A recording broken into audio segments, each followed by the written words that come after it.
Nova, can you hear me? Yes, I can hear you. Okay, let me know when everyone's on. Okay, looks like we're just waiting for Councilmember to send it.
Okay, Mr. Mayor, everyone's here. Thank you.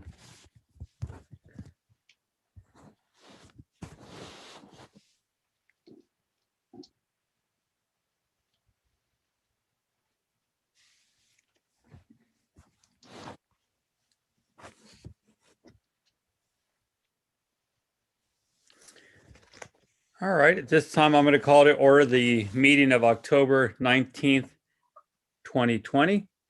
City Manager, will you lead us in the Pledge of Allegiance?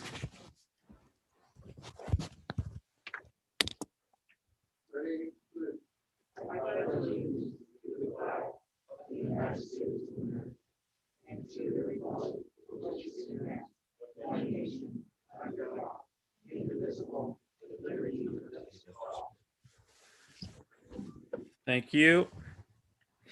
Roll call, please. Councilmember Rosendo, Present. Vice Mayor Spencer.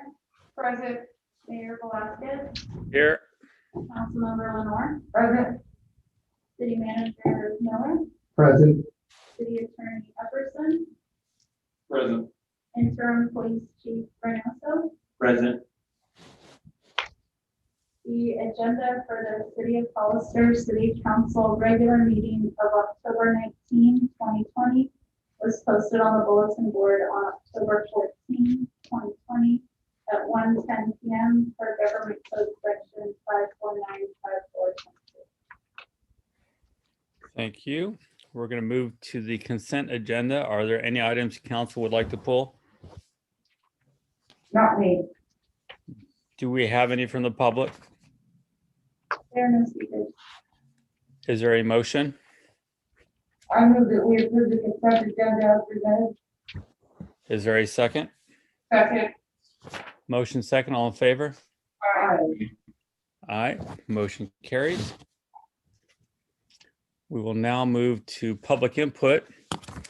This is the time for anyone in the audience to speak on any item not on the agenda and within the subject matter jurisdiction of the council. Speaker cards are available in the lobby and are to be completed and given to the city clerk before speaking.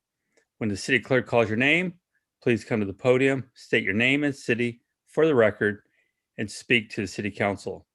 Each speaker will be limited to 3 minutes with a maximum of 30 minutes per subject. Please note that state law prohibits the city council from discussing or taking action on any item not on the agenda. Do we have any speakers? The first speaker is Mia Casey. We're going to unmute you, Mia, so you can speak. Good evening. Can you hear me? Yes, we can hear you. Great. As a retired person, I got involved in local politics because I care and I want to give back to my community.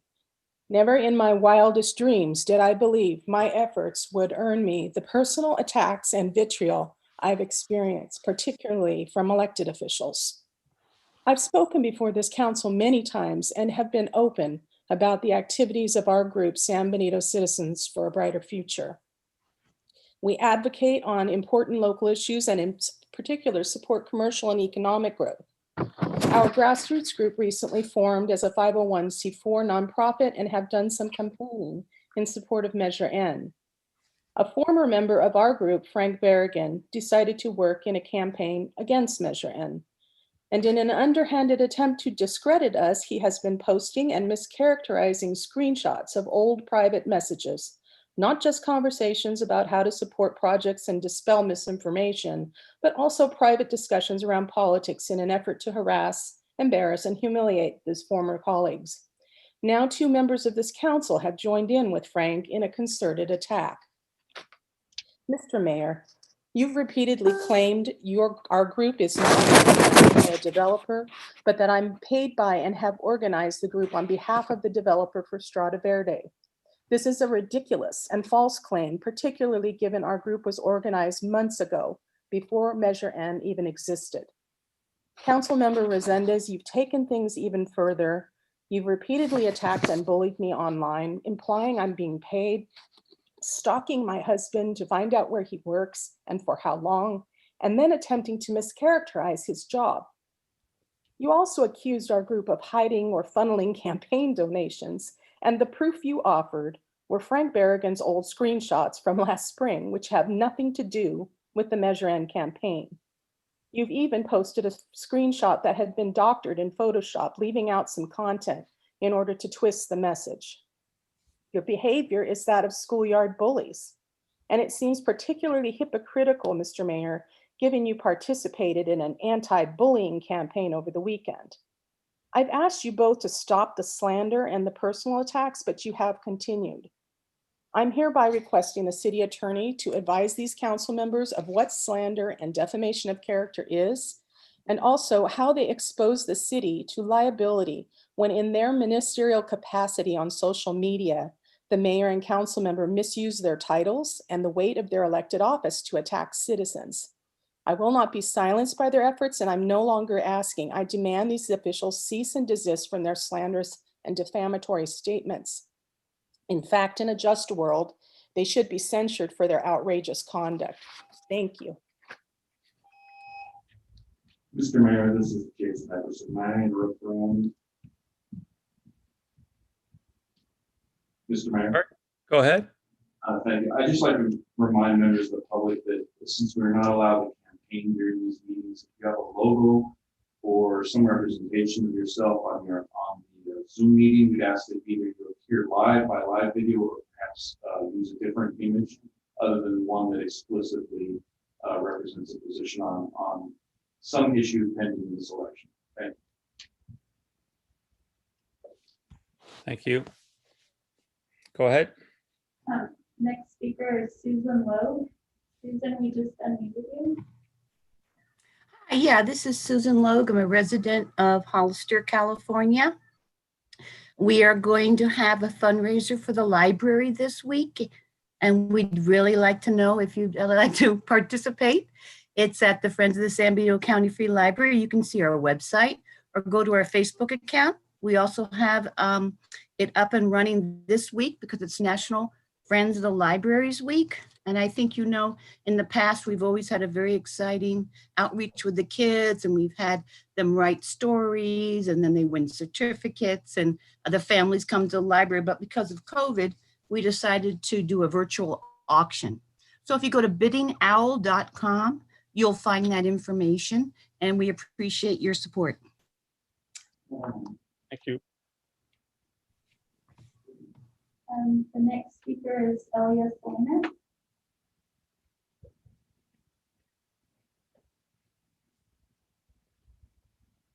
Good evening, Council. On October 2nd, I received a message from a local reporter. Quote, I'm working on a story about a robocall that went out a couple of days ago attacking the mayor. Sal went on Facebook and denied any connection to the call, but the mayor does not believe him. And he has spoken about a group of people who are acting to bring himself and Roland down. He named you, which is I, Elia Salinas, Irma Gonzalez, and Mia Casey specifically. So I'm reaching out to you three to see if you want to comment on the story. Do you? End quote. I replied that I needed to speak to an attorney, or my attorney, before I was going to make any comment. After speaking to my attorney, I replied, quote, "You brought this to my attention with the mayor's assertions that I am either responsible or affiliated with the robocall. I am not. I have been a Democrat since reaching legal age to vote. Any and all statements I have made regarding the mayor, actions or lack thereof, I bring forth at the dais, which is on public record, on my own accord, without direction from any group, association, or affiliation." Unquote. I have been coming forth to these meetings for years. The mayor has been accusing me of being affiliated with developers, continuing with the accusations without any evidence whatsoever. I am not employed by any developers because I come before the dais and I speak on what I believe is what I feel to be good for the city and for its constituents. I come forth and I speak for those that do not have a voice and ask that I speak on what we believe is the right thing for the city and its constituents. We know about the harassment from the mayor and from Councilman Resendez, from the dais to myself and to other citizens of the city. They put the city at risk. They know that they put the city at risk for lawsuits. Resendez was censured and right back right again and went out at it. This is a behavior that is being seen, and November 3rd will show that the citizens are tired of the mayor's actions. There are no more speakers. Thank you. We're going to move to D1, City Manager's Report. Nothing to report at this time. On D2, Training. Nothing, no training at this time. Thank you. We're going to move to item E1, Public Hearing.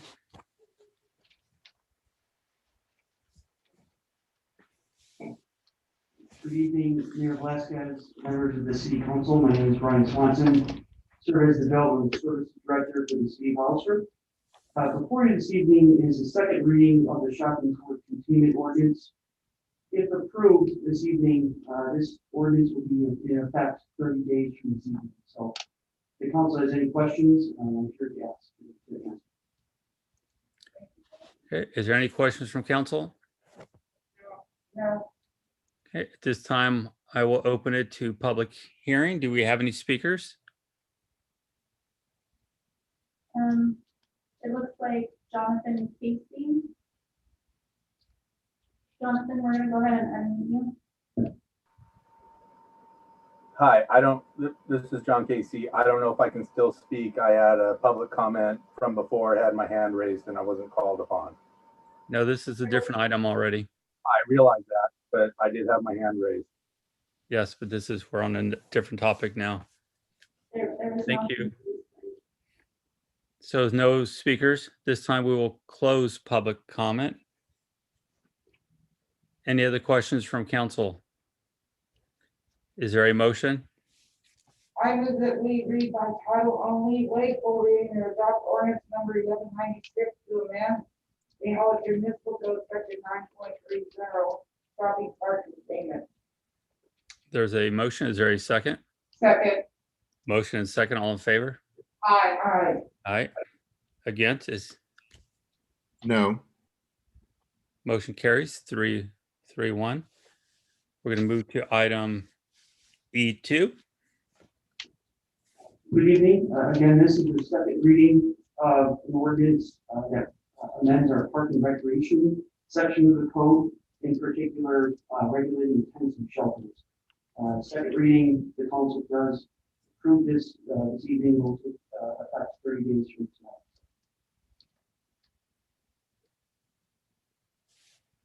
Is there any questions from council? No. This time we'll open it to the public. Is there any speakers? There are no speakers. Mr. Mayor. This time we will close the public comment. Any other questions or comments from the council? No. Is there a motion? I move that we read by title only, waive full reading and adopt ordinance number 1197 to amend Hollister Municipal Code Section 12.32, Park and Recreation Use Regulation. There is a motion. Is there a second? Second. Motion second, all in favor? Aye. Aye. Motion carries 4-0. We're going to move to item E3. Good evening. This is the first reading of an ordinance amendment to our accessory residential uses and structures, section of the code. And I would like to just give a brief background on where this ordinance came from. In the month of June 2020, code enforcement issued approximately 130 compliance orders to city residents who were in violation of the Hollister Municipal Code 17.16.020. More specifically, section 2B, which details the setback and height limitations for accessory units and structures. Since beginning enforcement, our department has received widespread feedback from residents who are in violation. The overwhelming consensus among the public has been that the current setback and height limitations are too restrictive and stifle their abilities to build and place accessory units and structures on their property.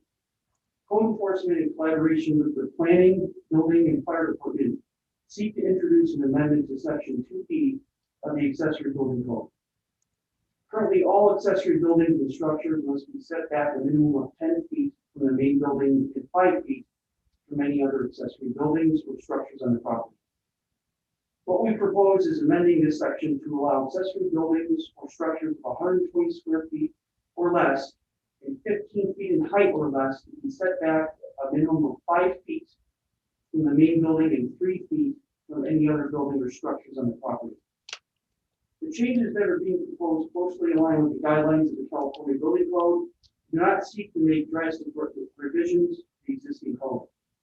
We hope that by modifying the setback and height requirements, this will allow the city of Hollister residents greater accommodations to build and place accessory structures on their property, especially if they reside on a smaller lot.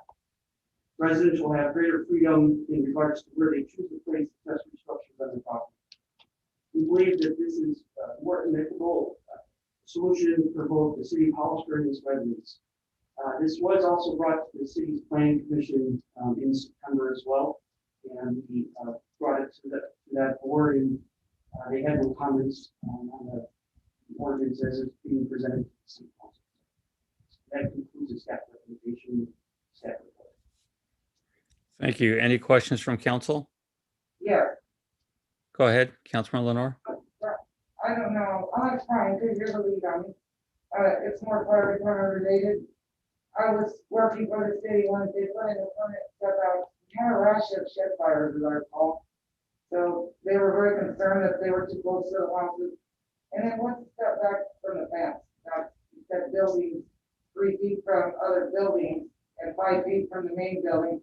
But what about the fence? Sure, great question. If the structure is 120 square feet or less, you may be as close to 18 inches from the fence. And the shed needs a fire rating to get 18 inches, as I recall. But anyway, I want to know what changed, because you had an aggressive campaign about 20 years ago.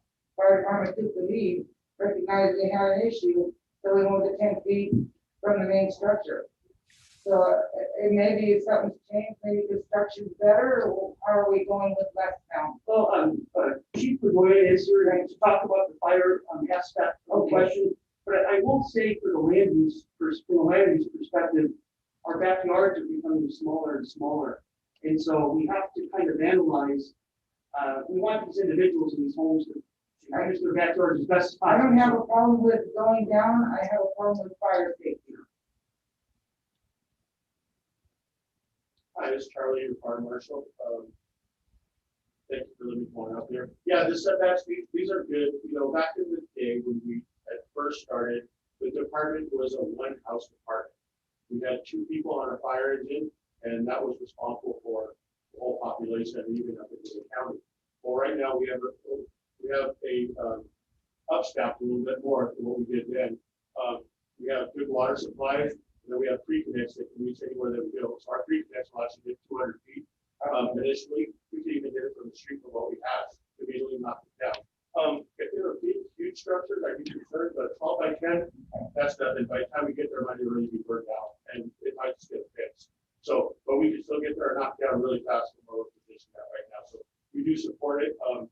They've all been there already, so we're just making it legal now. Well, that's always a good concern for me though, because you've got the future in place when you change stuff to accommodate. It's already illegal, non-conforming, so you're kind of taking things that were placed illegally and making them conform.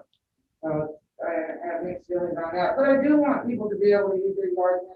And Brian, I think part of the problem is we're putting too much house on the lot. You're not leaving any areas for enough yard and enough accessory structures for them to have storage for their anything. That's part of the problem. We got those small lots. So maybe we'll talk about that. So we're good on the fire. What about the fence? So is there any fire rating required in order to have an 18 inches to a fence? Because as I recall, that was your really main issue, with the fence catching on fire and then the next fence catching on Well, fire. that's like, okay, I mean, it's wood, it's combined, it's not Alright. sawdust, Alright.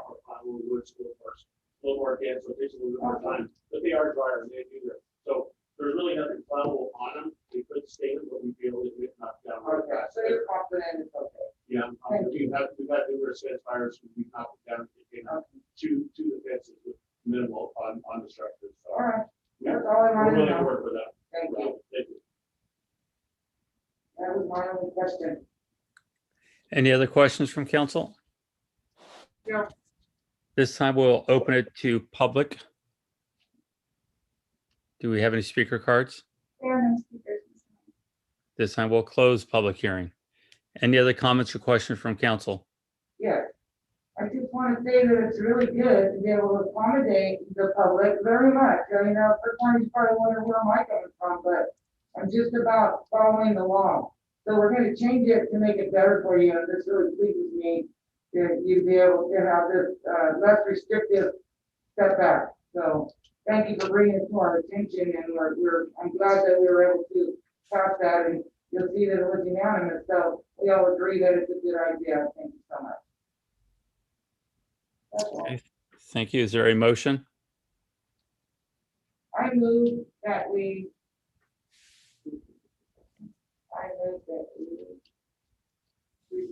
read by title only, wait for read and introduce an ordinance of the city of Hollis to amend section 17.16.020 accessory residential uses and structures. There's a motion. Is there a second? Second, All in favor? aye. Against? Motion carries 4-0. We'll move to item F1.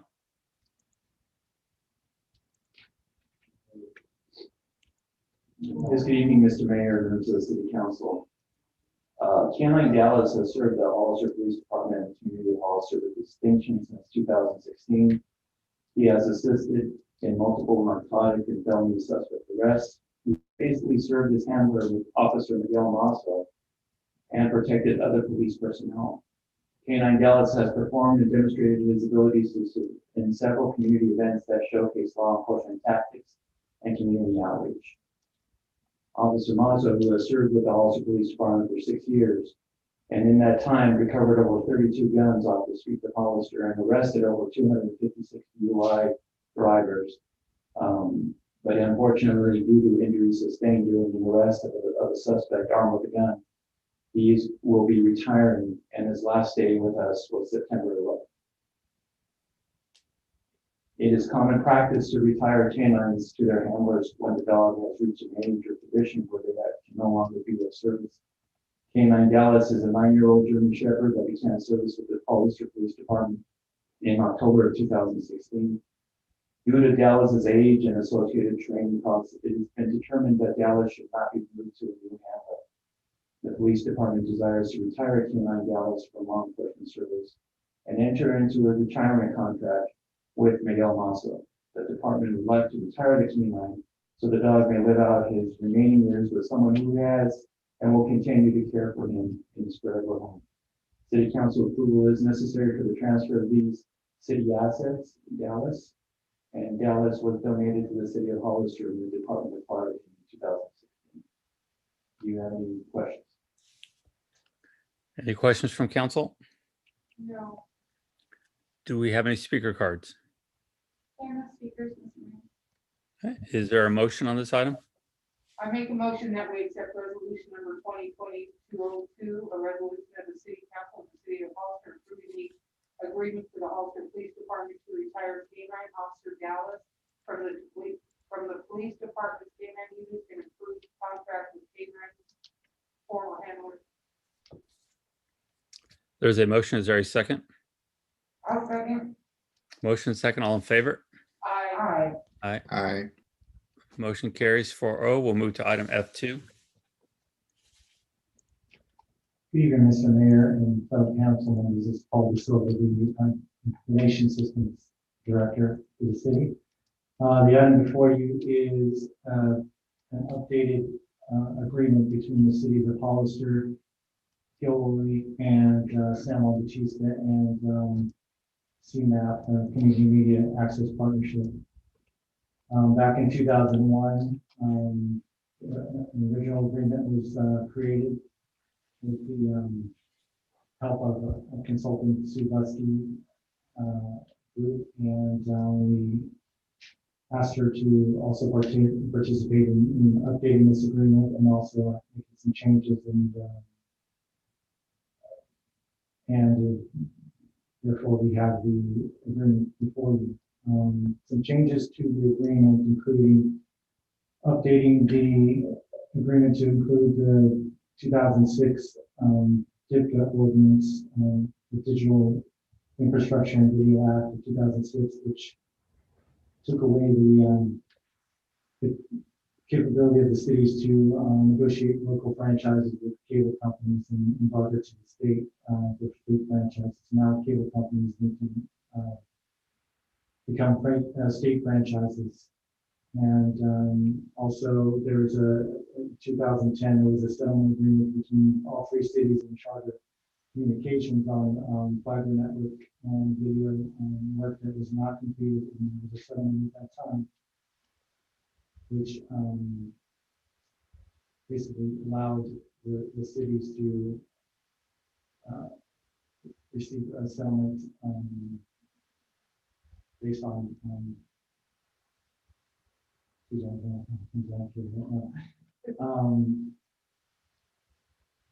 based on the things that Charter Communications did not do in that original agreement. In this agreement, all three cities representatives got together and wanted to make some changes from the original agreement, in which we now have the city of Gilroy participating and having CMAP cover their council meetings and planning commission meetings, which wasn't the case before. For the city of Hollister, it includes adding the airport commission and planning commission to the coverage that was actually separate from the original agreements. Now all planning commission, airport, and city council meetings are covered by CMAP. Part of the funding that goes to CMAP for equipment, the cities would like to see some of that money be put aside to replace equipment here in the council chambers and other needs as needed for audiovisual equipment. Currently, that was always a kind of a discussion that was going back and forth at what was covered and what was not covered. So now this agreement actually stipulates that a little bit better.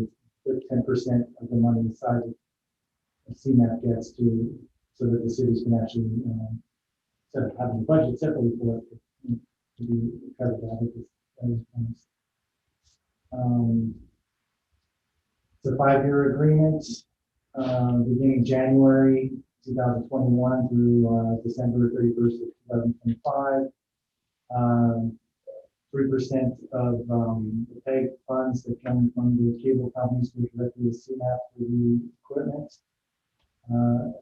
20% of the franchise fees that come to each of the cities will continue coming to CMAP to cover the operational pieces of covering the meetings.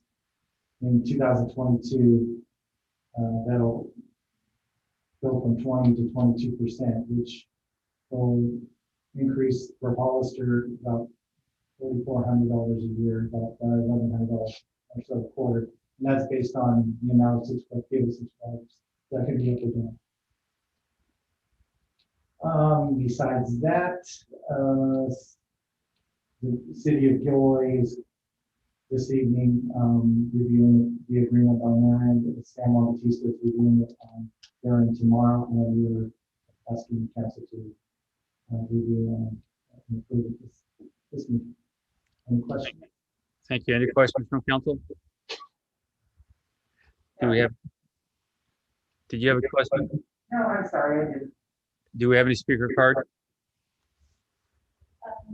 We have one speaker, Go ahead. Kevin.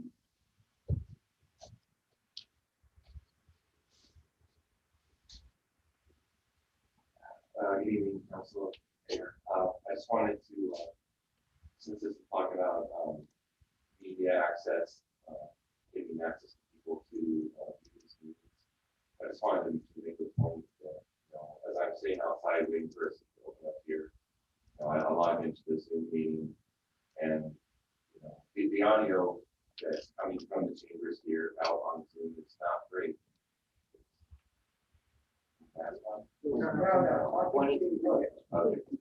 Yeah, see, now we can read that.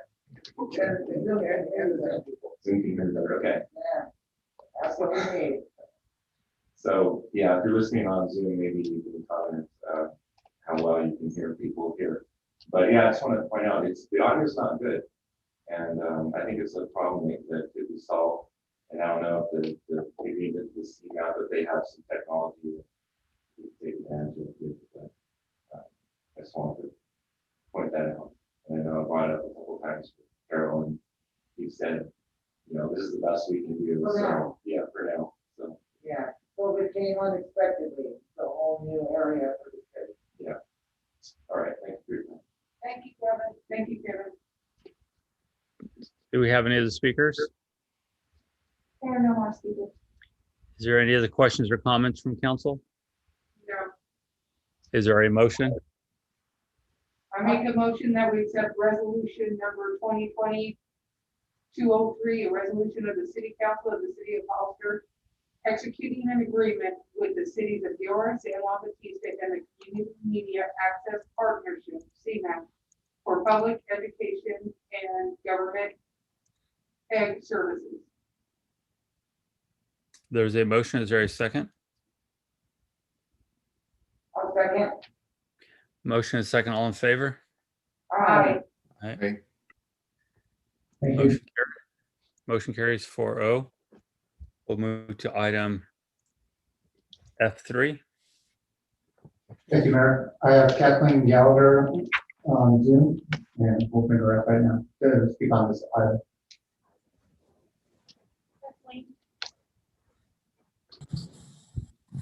Hi, this is Kathleen Gallagher, Integrated Waste Management for the regional agency, which includes Hollister, San Juan Bautista, and the county. Just wanted to make sure my audio was working. Yes, it is. Okay, thank you so much. Good evening, City Council members and Mayor.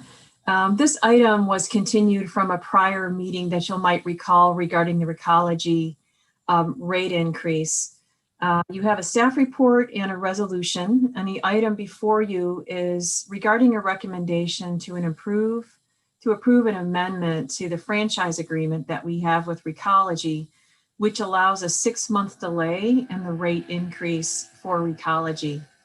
You'll recall at the prior meetings, there was concern about the rate increase due to the COVID-related impacts for our residents and our businesses.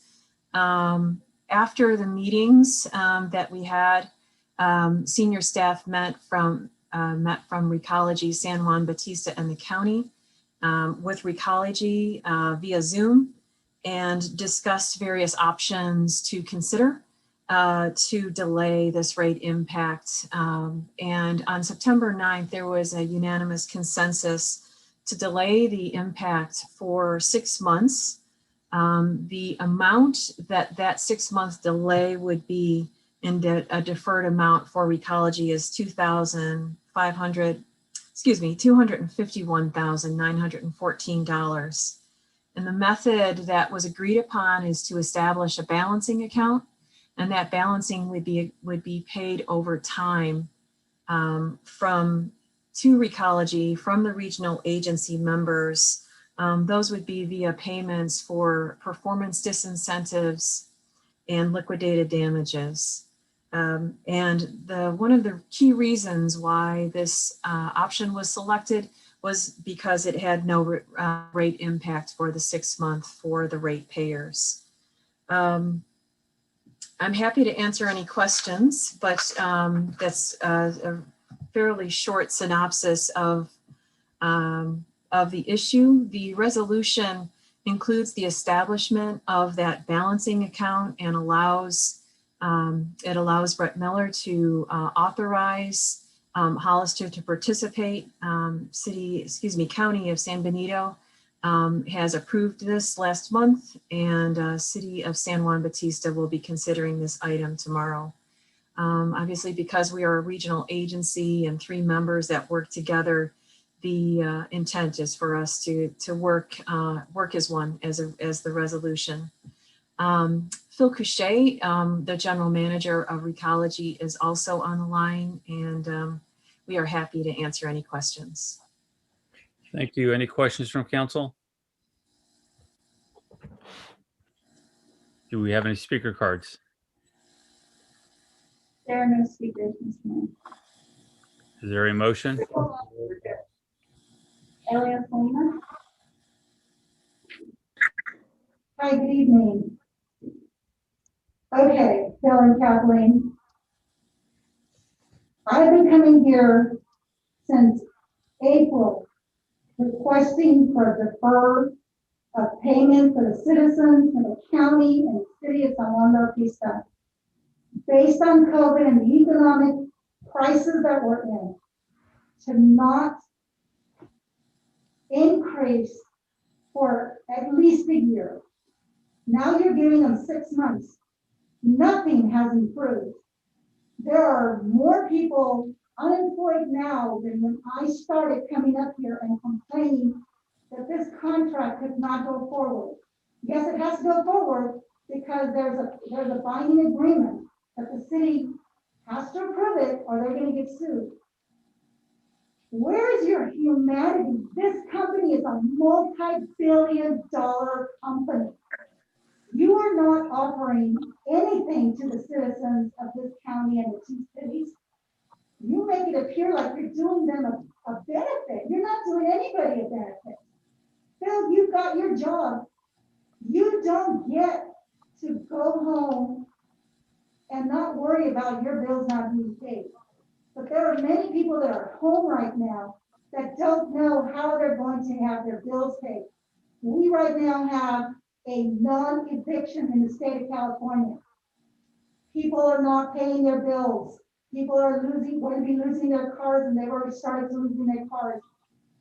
It's an economic crisis, and you're not doing any benefit at all to the citizens of this area. Where is your compassion as a corporation? You are validating that you have no compassion for people who have lost their jobs, for people that have gotten sick. I am literally sick to my stomach to say that you're deferring the payments to the citizens of the city. How does that work? Are you telling me now that you're going to be so kind and you're offering a benefit for 6 months and it's going to be about $200,000 and it's being deferred and we're going to pay for it as the citizens and the city? Whether it's the city or the county, it comes back from our pockets. We don't have the money. We are losing money every day as a city and as a county because of COVID. Your company, a multi-billion-dollar company, does not give its employees raises at what you're asking the citizens to pay in a rate increase. All I can do is speak up here, but it's up to the council and it's up to you, and I will be at the Board of Supervisors tomorrow as well. But this is really no compassion whatsoever to the citizens. Thank you. We have another speaker, Peter Lago.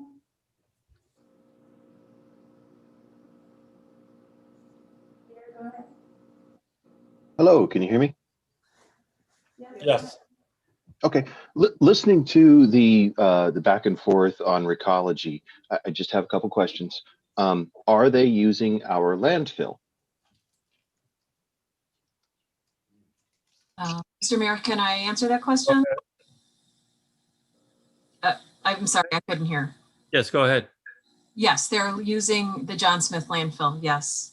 Okay, is there concessions made for them using our landfill, and can that offset this cost? That's a good question. The rates that were established are part of a contract, and the rates were established. We could consider certainly asking Waste Connections for a rate reduction, but that was not something that was provided direction upon. Given the circumstances that we're facing right now, could we not offset the cost of this by the balance of what they would normally be paying us for the use of our landfill? So the balance, just to back up, so the 6-month deferral is a total of $251,914. That is the rate that would have, the revenue that would have been paid to Recology if that rate went effective July 1st is at 2020 as the franchise agreement outlined. Correct. So moving forward within the next 6 months, could we not offset the amount that they pay us in order to use our landfill in order to cover this spread? That's not something that that has been discussed in the past. What was discussed in the past and the direction that was given to Recology and to myself as the staff of IWM is to discuss with Recology options to defer the rate for a period of time. There was not direction to talk to Waste Connections about reducing the rate tonnage. May I make the suggestion to council that they look into this as a possibility to offset said debt? The issue is that the city doesn't have control over the landfill. That's a county issue. The county sold, I believe, some of the rights. They got an early cash out about 5-6 years ago to set the rate at a certain rate that they dealt with the landfill operator. The city does not have any control over that whatsoever. Okay. Well, just worth looking into, and I'm just curious, so I just wanted to ask. Great point. No, great point. And I wish we did have some control over it so we could do exactly that. But that was a county deal that was made with the operator out there, and they cashed out for several million to get money up front. So that's nothing that the city can negotiate on. Understood. Thank you for your time. No problem. Thank you. Make one additional point that I know we brought up in June, and again, if there's additional questions for Phil Couchet, I wanted to just remind folks, because I know there's so much that's been going on, but when the competitive procurement was completed back in 2017 and 2018, there were 3 proposals that were received. There were, of the 3 proposals, the lowest was Recology. So these were one of the reasons why the selection committee had chosen Recology. That's one point, because if the lowest, we basically went with the lowest proposer. The second point is I wanted to bring up that Phil Couchet had put together some information regarding the Hollister ratepayers, and approximately 74% of the Hollister ratepayers for the residents have a 32 gallon or smaller that is collected weekly. And that's a $1.45% increase per month. So I wanted to just put into context what type of dollar amount we're talking about for this rate increase, because I think sometimes the percentages can be basically in people's minds phantom numbers, but I wanted to give real numbers to the city council for consideration, that that's the amount that we're talking about. So I wanted to share that and see if there were, of course, any additional questions, or if there were questions for the general manager of Recology. Thank you. Any questions, council? Yeah, please. Go ahead. Kathleen or Mr. Cliche, when we put the RFP out, and I think you said I'm sorry. 2017, when we put the RFP out, the other two agencies that did along with you for the garbage service, did they have inflators built into their contract annually? Do you recall? I'm so sorry. I'm having such a hard time hearing the audio. Could I hear that question again, please? The other two firms that bid with you on the RFP for the garbage service, do you recall if they had an annual adjustment in their contract proposal? Yes, they did, because everybody had to work with the same franchise agreement. So it's pretty much a customarily thing to have those inflators in a contract. the franchise agreement that was established, that was included within the request for proposal, all had the exact same terms. So there weren't different terms for different proposers. They all had to propose on exactly the same terms. It was the only way to do it, to provide really an apples to apples comparison for all of the proposers. Okay. Can I give my thoughts now, or do I wait for anybody else to ask questions? I'd like to ask a question. Go ahead. Kathleen, you said you lowered the residential rates, but did you not put that lowering the money, the difference on the backs of our small businesses? Didn't their rates increase? So what was the direction from this was the direction from the elected officials of each of the three residential and commercial of the regional agencies. There was a direction to basically provide the residential, and I'd have to go back to that staff report and what the direction was. So my apologies to not remember it exactly. But it was regarding the residential rates. We wanted to certainly keep the residential rates as competitive as possible and as low as possible, but still be able to meet the state waste reduction mandates. If we could we, Phil Couchet likely could provide additional information in that area. Can you hear me? Yes. Can you hear me? Yeah. Yes. As Kathleen said, we all bid on the same package, and Recology was the lowest bidder. So regardless of whoever would have other gotten the contract, the rates would have been adjusted similarly. In fact, would have been adjusted higher than with what Recology did.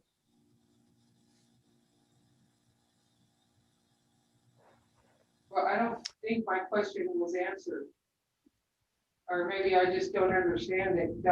From my understanding, you're lowering the rates for the residents, which is nice. But now you're putting it on the commercial businesses, the small businesses, which are really impacted by this virus. So my apologies, I didn't understand that the rate increase is the same rate increase across all ratepayers. My apologies. I didn't understand your question. I thought you were talking about the revenue at the start of the franchise agreement with Recology. And could I make a point also? Go ahead, sir. Yeah, and we've been very cognizant of the effects that the COVID's had on both the residential customer, and the commercial customer. And in fact, the commercial customers, by and large, have either reduced service considerably or suspended service entirely. And we've done that. And there's been hundreds of thousands of dollars in revenue that we would otherwise have collected that we haven't collected due to the the reduced or suspended service. In addition, to the residential, we've suspended stopping service to those that haven't paid. In addition, we have not sent people to collections who haven't paid. That's a practice that we've always had in place, and with the inception of COVID, we do have sympathy to the residents. And I'd like to repeat, as Kathleen said, the 4.5% increase in January to close to 75% of your residents is going to be $1.45 per month. Thank you. Any other questions? Do we have any other speakers? There are no more speakers. Thank you. Is there a motion? I have comment. Go ahead. I waited till the public hearing. Go ahead, Mr. Lenore. I have mixed feelings here. This is a tough one for me, but I try to make tough calls. Fact is we're our corporation. We signed a contract with another corporation. We're now in breach of contract, which I wasn't for in the beginning. And they have done things to address the COVID and the less business that's going on. And as I recall, I thought it was $1.20 a month increase for the residential service. It was something like $6 more a month for that smaller business. I didn't really like that part, but I just think the $1.20 is not over the top. And now I wonder if people thought it was just going to go away. No, now we got debt on us, and I never like that. This is why you don't conduct business and enter in a potential breach of contract. This was their answer, and the only answer. And let's remember too, that even though we have the COVID, nothing changed for the garbage collection. That's what you call that service that just kept going. And now there's more garbage because people are staying home and they're cooking more, and they're doing home projects. So all this stuff's in the garbage, and it didn't stop for Recology. Their business probably got more busier, of course, sort of, except for the commercial that has cut back. But now we have 6 months to make up for it, and I don't like that. But it's a contract, it's business, and they had that later in there. So it is tough for me, but all along I supported the binding contract. Thank you. Thank you. Mr. Mayor. Go ahead, sir. Thank you. Yeah, I think we're put in a tough position, and I think Recology is too. I remember when we first had this conversation, they didn't have to go back and they didn't have to make the accommodations or be as flexible as they were. I appreciate the fact that you guys did. I think we were all in a very stressful place at that time, and we did not want to see this pass. So I'm grateful to you guys. I understand the position you're in. I understand that you have employees and you have mouths to feed. I agree with Councilmember Lenore. There are people that have been home and probably have way more garbage now. I think I'm one of them because we could get home and I'm ordering stuff online like crazy. So I appreciate the accommodations you did. People have to understand the position that we're in, that we entered a contract. And it's tough on you guys just as everybody, and we've got to get through this. And thank you for again being flexible, and just keep in mind that at times we need to pivot and be a little bit more sensitive to the public's needs. So thank you for that. I appreciate it. Thank you. Any other questions or comments? Is there a motion? Mr. Mayor, if I, before the motion, I was speaking or emailing, exchange with Brett earlier today. I did want to be clear that this particular recommendation is to establish the amendment to the franchise agreement, which establishes the balancing account and allows the 6-month deferral of the rate increase. I just wanted to be clear on that, and that we would be coming back to City Council in December 7th for it's the continuation of the public hearing And it's basically a restatement of those rates that would have been effective July 1st of 2020. So we'll be continuing that portion to December 7th of 2020.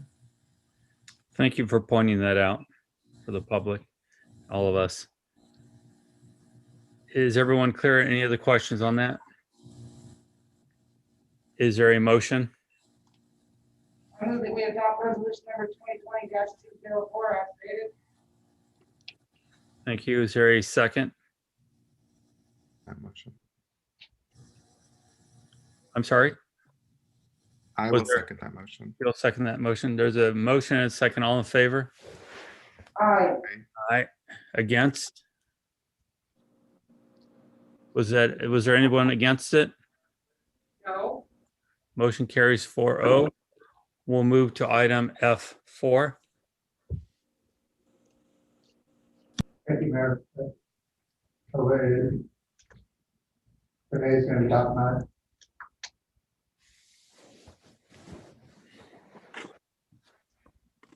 Can you hear me? Yes. Okay, great. Good evening, Mr. Mayor, City Council members. This is Renee Perales from Administrative Services. Tonight before you, I have resolution number 2020-205, which will approve an MOU between the City of Hollister and the County of San Benito for the partnership of the 2019-2020 CDBG grant as it relates to the public services application for the homeless shelter. In May 2020, the City Council approved a resolution approving an application for the 2019-2020 CDBG grant. One of the public services that we applied for was the homeless shelter.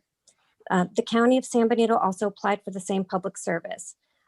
As a result, HCD reached out to both the city and the county to let us know that since we were both applying for the same funding, that we needed to have one agency be the lead agency and apply for the grant as co-applicants. So HCD has asked us to provide an updated resolution and an MOU and resubmit the application. The County of San Benito will be the lead agency and will apply for a total of $500,000 to support the operations of the homeless shelter. Staff recommends that you adopt this resolution approving the MOU with the county. Thank you. Any questions from council? Do we have any speaker cards? Looks like we have one speaker, Jonathan Casey.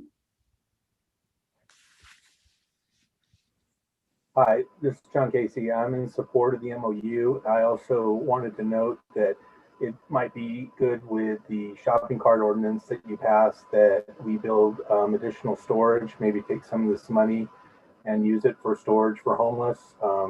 Might encourage them to stop using the carts so we don't just have a revolving door of shopping carts moving in and out for those folks. Thank you.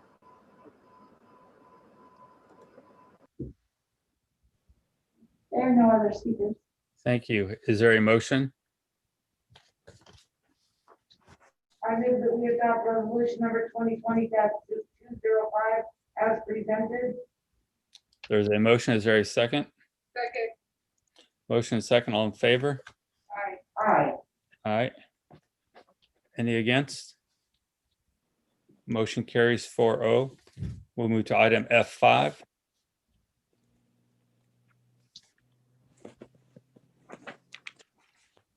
Good evening, Council. This is Jamila Saka, Housing Programs Coordinator with Development Services.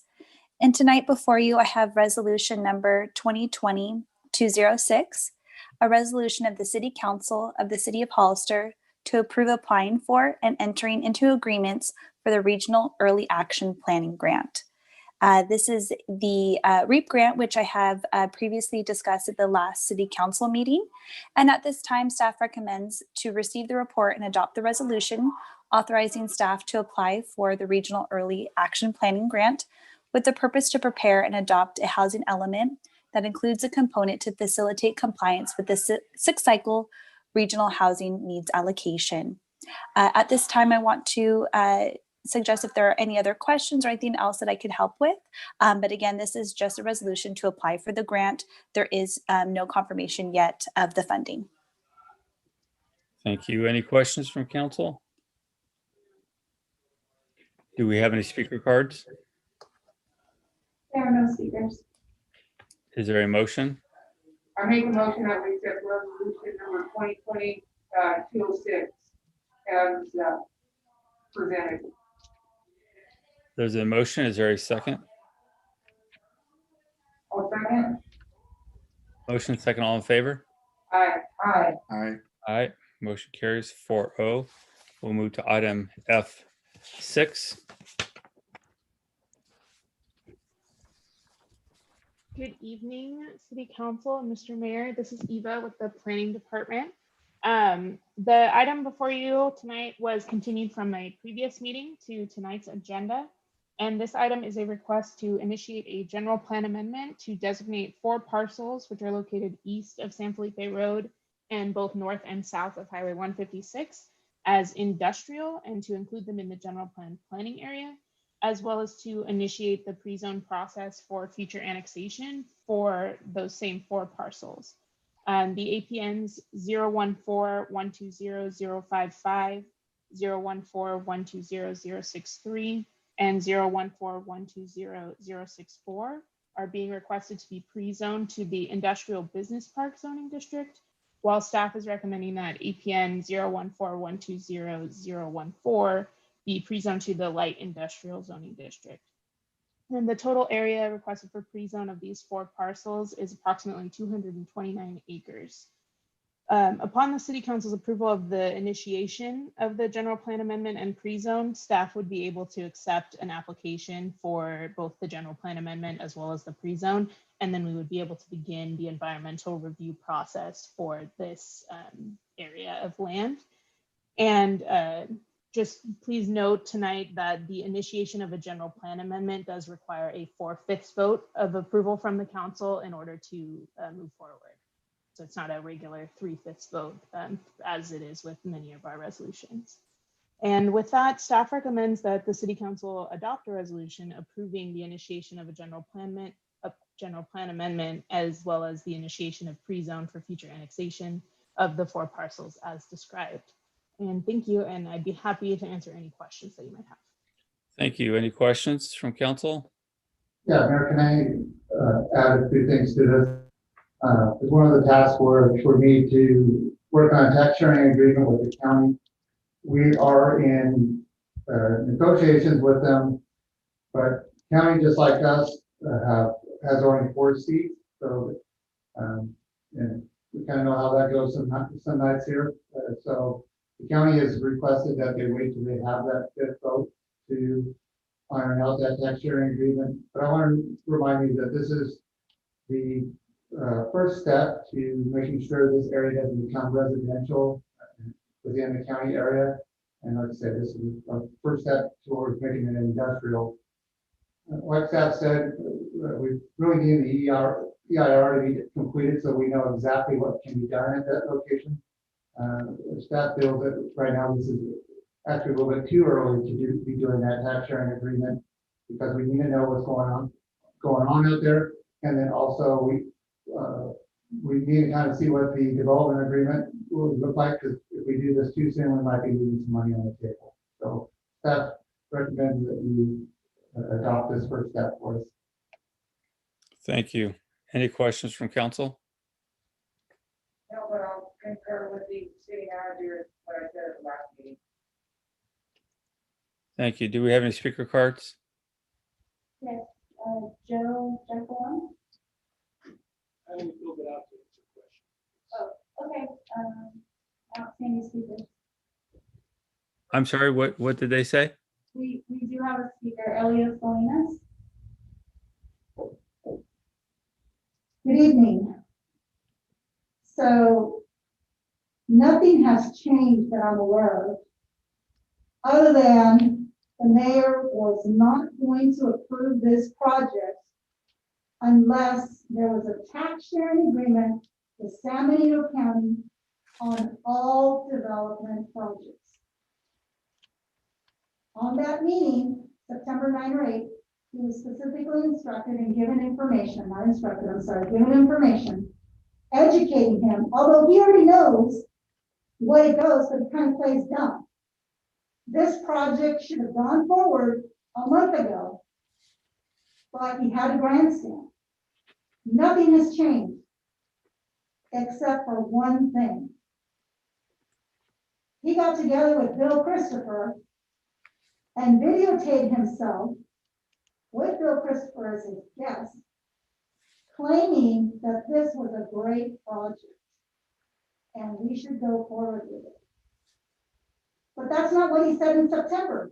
Just 6 weeks ago, that's not what he said.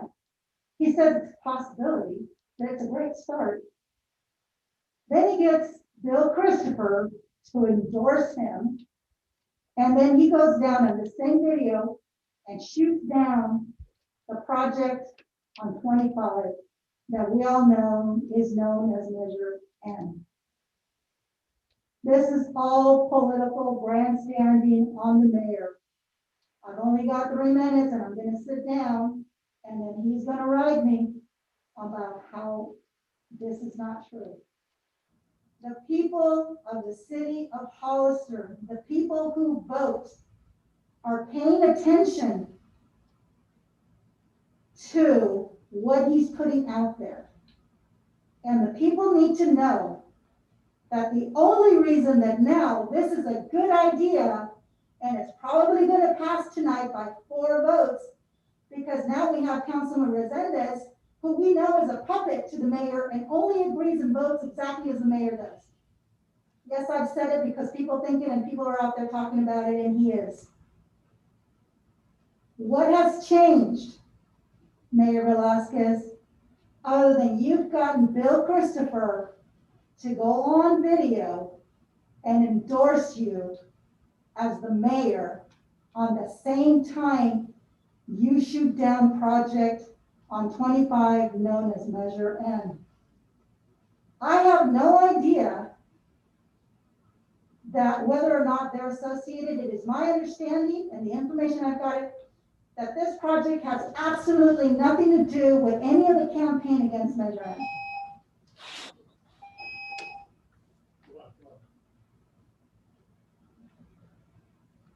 Mayor, Go ahead, sir.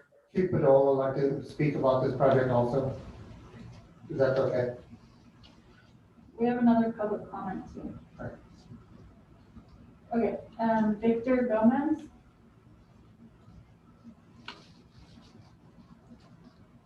Go ahead, Victor. Okay, great. Thank you so much.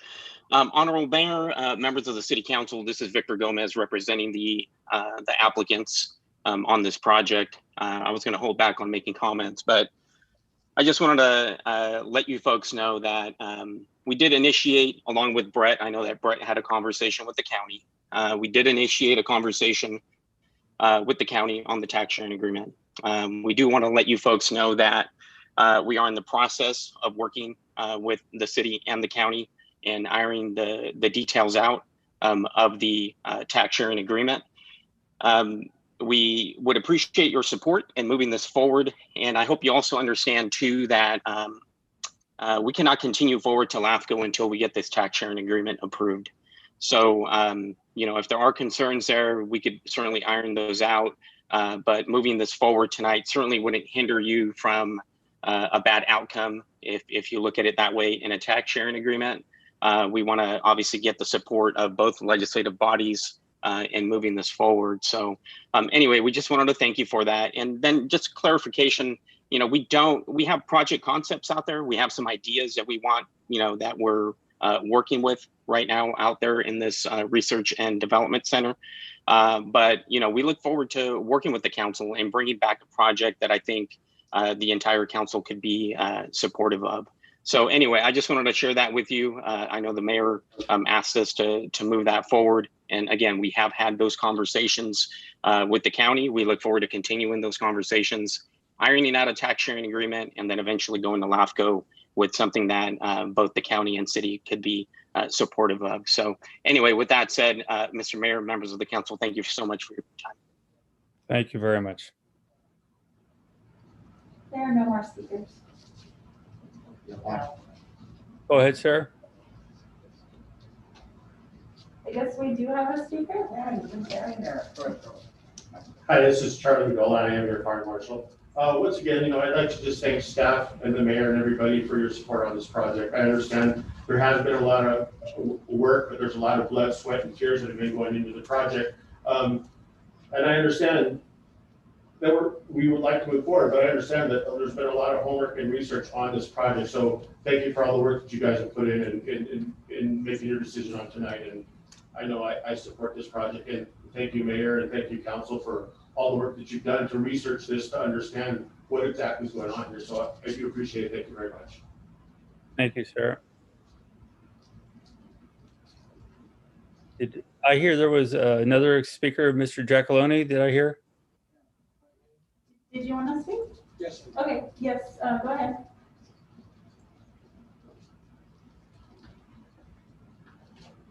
Good evening, Mayor, City Council, and staff. First off, I want to make it clear that Bill Christopher cut no deal with the mayor. And to the best of my knowledge, and I viewed the video, I had conversations with Bill Christopher and I had conversations with the mayor, and we never endorsed the mayor. So whoever said that we endorsed the mayor, that did not happen. What I was instructed to do by the city council last time we were here was to meet with all the different entities. So I've met with the police chief, I've met with the fire chief, I've met with the superintendent of schools, and I met with Dr. Rose remotely, and they're all in favor of the project. And as the staff knows, Mr. Christopher is willing to give up his wells to the city of Hollister to help recharge the system down at that end of the county, and that's 3 wells. He's literally going to give to the city. So I just wanted to make it clear that there were no backdoor deals cut. I don't know any of the other politics going on. There is a lot of anger in the room, so I just wanted to clear up that Mr. Christopher made no deals of any type. Thank you. Thank you, sir. Chief Bob? Good evening, Mayor, council members. Bob Martino, Campo Fire Chief, San Diego County, Hollister. Hey, last Monday, I had a joint chiefs meeting with the fire chiefs of Monterey and San Diego County and the police chiefs. There's a total of 25 police chiefs and 25 fire chiefs. I told them about this project and the potential of it providing training support for public safety to be able to utilize to track the city simulation center as far as emergency vehicle operations. That's one of the most dangerous aspects of what we do, responding to calls in high speed, especially with law enforcement and high speed pursuits. I've got 2 sons who graduated the police academy, and they have had to go all the way out to Alameda for this type of training environment. When I let these chiefs know, a total of 58 chiefs, a variety of different public safety agencies, they were thrilled to find this out. They were asking a lot of questions, and they see the potential themselves for training, and most of all, the opportunities for a form of revenue generating and the institutionalization of a stronger academy. And I just want to put that out there because it's overwhelmingly accepted by public safety. Thank you, sir. Is there any other speakers? I don't see any speakers. Thank you. Any other comments from Yes, council members? yes, please. Go ahead. Well, there's no doubt the project's good. I said that at the last meeting. But I'm a little concerned with where we're at right now. So not knowing how the mayor's gonna vote, I would like to request that you do explain your vote if it changes from last month. And what did change as far as insisting that we have a tax sharing agreement with the county. And I tried to tell you that we don't know what's actually gonna be on there. And that really it should be negotiated when you know the actual project and what's gonna be placed on there. I'm sure the county would really like to be the benefit of the full fruition of anything that's gonna be on there for their portion. So, I hear what speakers are saying. I am concerned there. I'm sorry But I would like an explanation. Thank you. Those are all my comments. Thank you. Anybody else? I'd like to speak. Go ahead, sir. Thank you. So I think, like I said before, we desperately need commercial industrial. That's obvious. I've got some time to talk to people. I've met with Mr. Giacalone. I've met with Mr. Gomez. I met with Mr. Miller. I met with Mr. Prado. I have learned a lot about how much benefits this is going to bring to our city, to our schools, to our staff, to our community. You know, there is some hostility in the room, and it's very apparent. Somebody even said the word anger. We've got to put our emotions aside, and we have to do what's best for the public that we represent, and we have to do our due diligence and do research. That speaker also said, is spreading misinformation, I just want to correct this, that I voted no against the project on social media. That is not true. And that I refused to meet with the developers. That is not true. And there was some other accusations on there. So I think we need to put aside our emotions, stop spreading lies and misinformation and hatefulness, to be quite frank with you. Mr. Christopher is a reputable local business owner. He owns land here. His family owns land in Gilroy. They've done nothing but good things.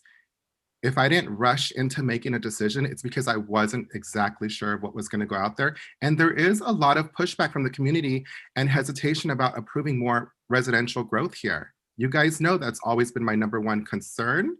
And I've got to be honest with you, I am really excited and enthused about this project. Do I take offense to when people come up here and make claims about me? No, because they have every right to think and say whatever they want about me. That's their prerogative. But I do want to be very honest and open and truthful about my position and about the votes that I make. So I don't think I've ever been against commercial industrial. And I'm really excited about this project. I'm excited for the future that our city has because of it. Thank you so much. Thank you, sir. I'm going to say, I actually would like to say something. go ahead. Okay, I have been for this from day one when it was presented to me a year ago. I've always been for this project. So is Councilwoman Lenore. But this project has been delayed for months. And I'm talking 3 months, if not more. And the two people who delayed it were Councilman Resendez and Mayor Velazquez. I knew what the project was all about. When you first delayed it, it was because both of you had not met with Mr. Giacalone. So then you arranged to meet with him, which that took quite a while. You had your opportunity to find out what was going on then. You want to talk hostility? Yeah, there's hostility because you delayed this, like I said, for months. Roland, you even said it. You started asking questions and you're excited about it now. Why all of a sudden now? Why didn't you do it 3 months ago when it was presented to you? Like I said, this was presented to me a year ago. I have backed Mr. Giacalone and Mr. Christopher on this project from day one. I knew how imperative it was for our community to have this project. And now, a year later, and 2 delays later, you are backing this project because you're excited, because you finally researched it. You asked questions. That should have been done when it was first brought up to us months ago. That's all I have to say. Thank you. I got to say, I'm disappointed, but not surprised. Again, we're seeing the anger for no reason. We're hearing somebody call a council member a puppet, along with other names, for no reason. Really no reason. Accusations of backroom deals and so on. This is the kind of information that's been spread around this community for the last few years. It's a shame. It really is. You know, this is very easy to explain. Councilman Lenore, you asked the question. It's very clear, very simple. When this was first brought for the vote, I had no idea what this project was about because nobody ever informed me more than what we were reading in the packets, only to find out others were informed. So I made a simple request, as Mr. Resendez made the same request, that we wanted time to get information and explain to us what is going on. Mr. Giacalone was kind enough to make those phone calls, to have those conversations, talk about the project in many different ways in detail. And I asked him a ton of questions, and I made sure he understood if there was any residential in this whatsoever, I was not going to be supporting this project. But he went on and explained everything in good detail. And we had long conversations, and he answered the questions. And I appreciated that. We came back. Then the question was about tax sharing. How do we get that done? Because I do personally feel that the county should be working at a commercial tax deal. I think it was a mistake that was not worked out in the past as it should have been. But I had a long conversation with the city manager, planning, and several other people about what's going on, how is this going to work without the tax sharing agreement settled. And they made it clear again, there are several pieces to go on this. Environmental studies have to happen, and they guaranteed again, no homes can be built here if we keep moving forward step-by-step process on this. And I asked for a lot of assurances to make sure we're getting the best information possible and accurate. There was talk about the wells being used. If you all remember, about 6 months ago, there was a conversation about spending $4 to $5 million to bring in another well from that part of the area of the city, the county. So that was a good item to be included into this. And that's how we got to these conversations. Never, never, never was there a conversation about endorsements or anything else. And it's disgusting that people keep trying to smear people and attack them on false information that keeps being spread through this community. I hear it on a daily basis. I'm just amazed that this just goes on and on and on by the same people. It's a shame. Again, I'm impressed with what Mr. Giacalone presented. I'm impressed with what's being offered to the city. As Mr. Resendez has said, we have always been in favor of commercial and industrial. As you know, I've been promoting the hotels on the things we need to be doing. Never have I said we're not going to support those types of projects. What I have said over and over again is I can't support more sprawl, more residential growth in areas we don't need it to be growing in. This is not that, and I've been guaranteed by everyone that spoke tonight to ensure that. And I really do hope the hatred that some people have for others can just come to rest and put it into it so our city can move forward without all these smears that keeps happening and all this false information. And it's just disappointing. And I'm glad to see somebody that I actually had issues with in the past. Him and I can come along and talk and have these conversations. I want to thank Mr. Gomez. We did have issues in the past, but we're willing to talk about what we could do that's better for the city. And we've been able to have a civilized conversation. And I told him quite clearly, I'm impressed. And I wanted to thank him for having that conversation with me. That is how we work together as a community. And we put an end to all this hatred and these smear campaigns and calling people puppets or calling people dumb or saying there's backroom deals. Enough is enough. This needs to come to an end. Thank you.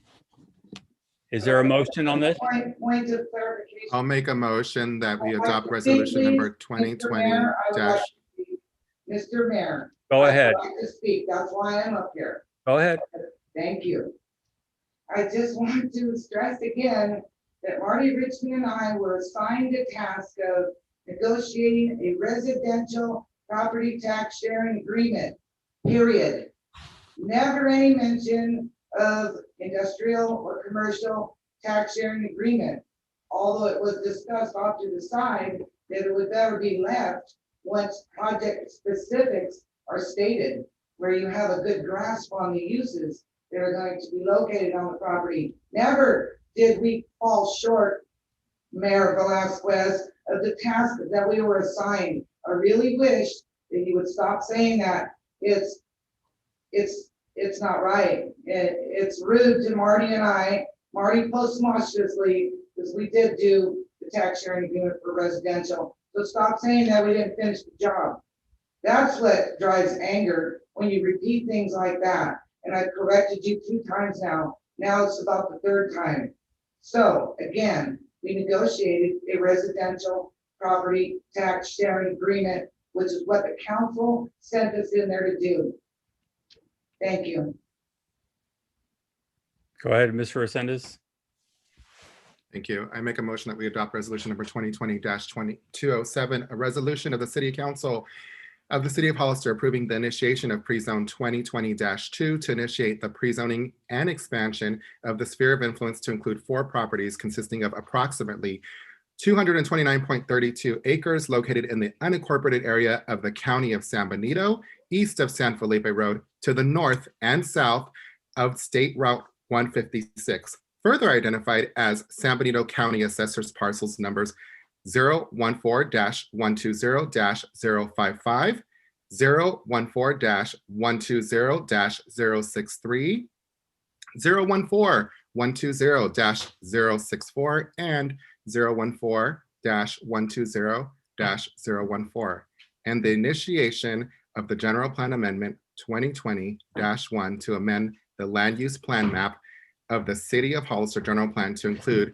and designate the properties located at APNs 014-120-055, 014-120-063, 014-120-064, and 014-120-1014 as industrial planning. Thank you very much. There's a motion. Is there a second? Second.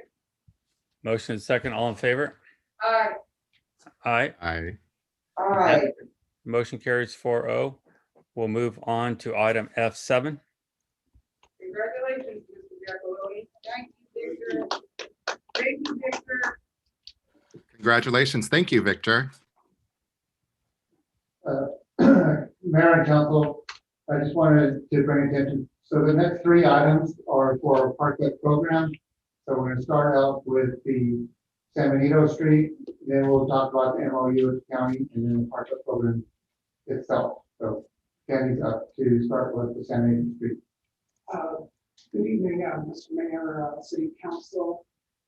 This item will authorize the San Benito Traffic Calming Beautification Project and approve an appropriation of funding to cover design and improvement costs. Basically, this project includes a variety of changes to San Benito Street and city's downtown area between 4th Street and Hawkins Street. The changes that occur are converting the existing street, San Benito Street, from a 2-way street to a 1-way street in the southbound direction only from 4th Street to South Street. Northbound traffic on San Benito Street will continue up to South Street, and it will be detoured to the east and to the west. One of the existing lanes of traffic on San Benito Street between 4th Street and South Street will be closed to all parklets. 1-way traffic will be in the southbound direction only in this area. San Benito Street between South Street and Hawkins will be designed for 2-way traffic with parklet.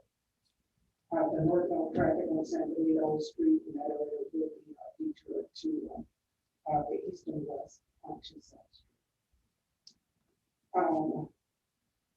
The existing parking on San Benito Street will be replaced with diagonal parking, and new stop signs will be installed at the intersections of San Benito Street and 6th Street, as well as San Benito Street and 7th Street. As part of the project, there will be a traffic analysis of 17 street intersections within the surrounding area to evaluate traffic impacts and mitigation measures that will be taken into consideration. Those study intersections include Monterey Street at 4th, 5th, 6th, 7th, South Street, and Monterey at Hawkins. San Benito Street at 4th, 5th, 6th, 7th, South Street, and Hawkins, and East Street at 4th, 5th, 6th, 7th, South Street. To provide the City Council with a more detailed discussion of the traffic calming concept, Mr. Frederick Mentor, Kimberly Horn, a consultant, will be providing a brief presentation to the City Council. And then there's the intent of the presentation to provide the City Council with a better understanding of the project and provide the City Council to ask questions for clarification. Also, as part of this project, an initial budget of $150,000 will be established to cover our design and road improvement costs. And with that, I can turn it over to Fred.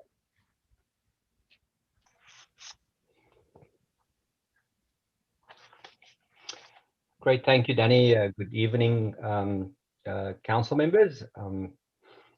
While we're putting up the PowerPoint, it's a very exciting project, and I would love to share with you the concept layouts and enter into a discussion about the pros and cons of what you're trying to do. I think it's a great downtown project, and let's see what we have. I do apologize. The date on this was when we prepared the PowerPoint. So next slide, please.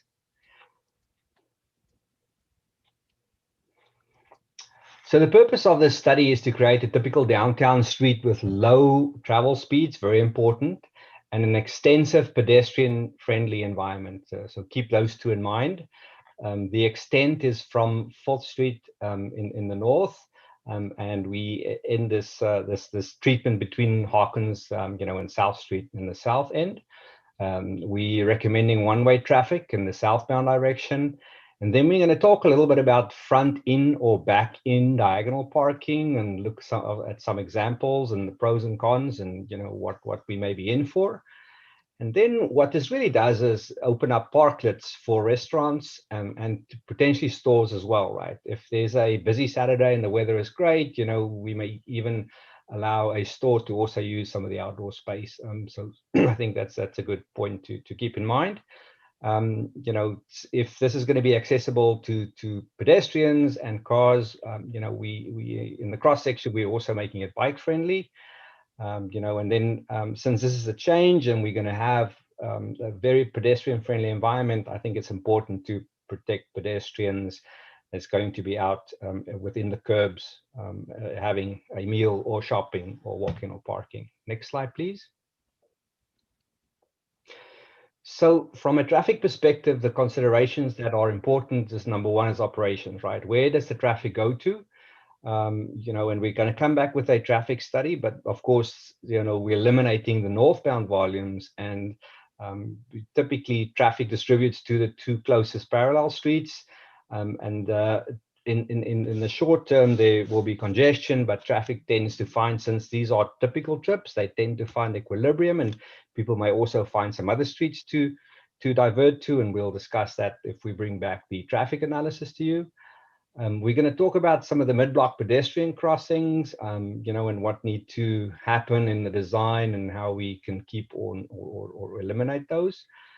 We also decided to keep the alleyways in these mid-blocks because we have deliveries and trash pickup, and we're going to discuss those in a little bit of detail. And then you will see in the layouts that we are recommending barriers to help protect the street and layout that we are recommending. It's important there are businesses along the street, right? So how do we accommodate deliveries along the street? And then, of course, the backing parking is like, you say, what? So this is like a brand new something that, it's not in a lot of places. And, so we will talk a little bit about that as well. Next slide, please.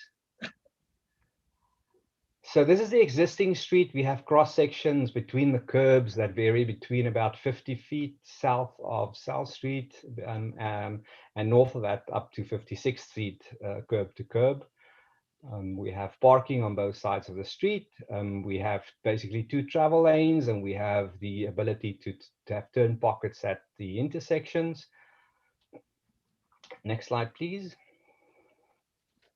So this shows the recommended typical cross section. Sort of the blue arrows show where your curbs are currently. And then we're looking at a combination of some outdoor space on the left-hand side. We can fit in a 5-foot bike lane, an 11-foot travel lane, and then 20-foot angle parking. So the angle parking and of course the outdoor dining can be flip-flop. You can have parking on both sides, and you can also have outdoor dining or a parklet on both sides as well. So you will see in the concepts how we flip-flop those. So in essence, 16 feet of travel width that will be used by cars to actually park and the bikes to travel as well. Next slide, please. So we start this treatment starting in the north side at 4th Street.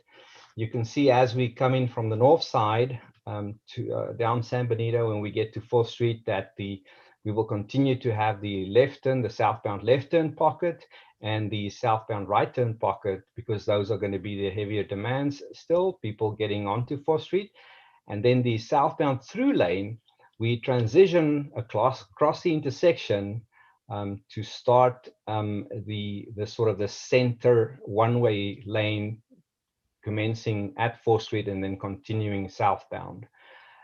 Initially, we share the bikes, and then we get the bikes to start in their own bike lane. And then you can see where we see green space here.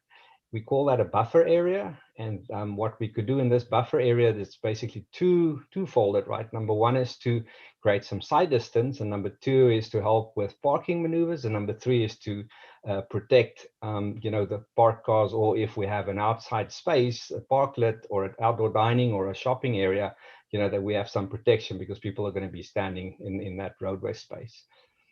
In the layout, you will see an orange hatch. Now, the orange hatch shows the potential for where we could have a parklet. We do show parking spaces in those parklets. So if a restaurant decide not to opt to use the street for a parklet, we can still park cars in that parklet space. By all means, or by no means are this restricted, but it shows, all we did there was show an approximate area in front of a facility where there could be the need to have outdoor space. So right now it's just restaurants that we've identified. So as we continue south, you will see that the vehicles travel southbound. Sorry, is there a question? Nothing, okay. So once we get I do have a question, if I may. Sure, yep, go for it. I'm just noticing this now in front of the part of block. Why is it loading zone with bowlers? I don't see that anywhere else. I hope Danny can help me out, but I believe that there was a land use that's going to be located as part of this mixed use development where there is a drop-off required. There's going to be a loading zone in that area. What was that, Danny? There's a design loading zone in that area. I'm sorry, I can barely hear you. There's going to be a loading zone in that area. And is that the only area that we're having a loading zone like this? Along San Benito Street, that loading zone is going to be part of the 400 route. Oh, so that's going to be like more of a permanent fixture? Correct. I think this is related to a specific use that would be located in the new development. That's correct. Okay. So and then the bollard would be there just to provide protection, right? So that and these would not be big trucks that come in, but that would where they would be entering and then do their drop off of parcels, then leave. Well, I don't know if I like that. I'll be honest with you guys. I think, how are they accessing it now? They're going through the alley, right? They're not able to load and drop off there. And I think we want to really just keep it nice, aesthetically pleasing and pedestrian friendly. And I don't want to see a loading zone right there. And I'll be honest, I just noticed this now, or else I would have brought it up earlier with the city manager. So I think they can continue to use the alley that they've been using to do their construction, because yeah, I just don't think it's very aesthetically pleasing to have a loading zone right there. We want to be more inviting and open and warm. So that's my two cents on that. Thank you. I would agree with you on that too, Mr. Resendez. The only point that I would make is that the loading zone is part of that development's conditions of approval, whether you like this. Can continue loading in the back like they have been. The street's been closed the whole time. There's no need to accommodate them. We want to accommodate our public right now. Absolutely right. We need parking for our public. I don't agree.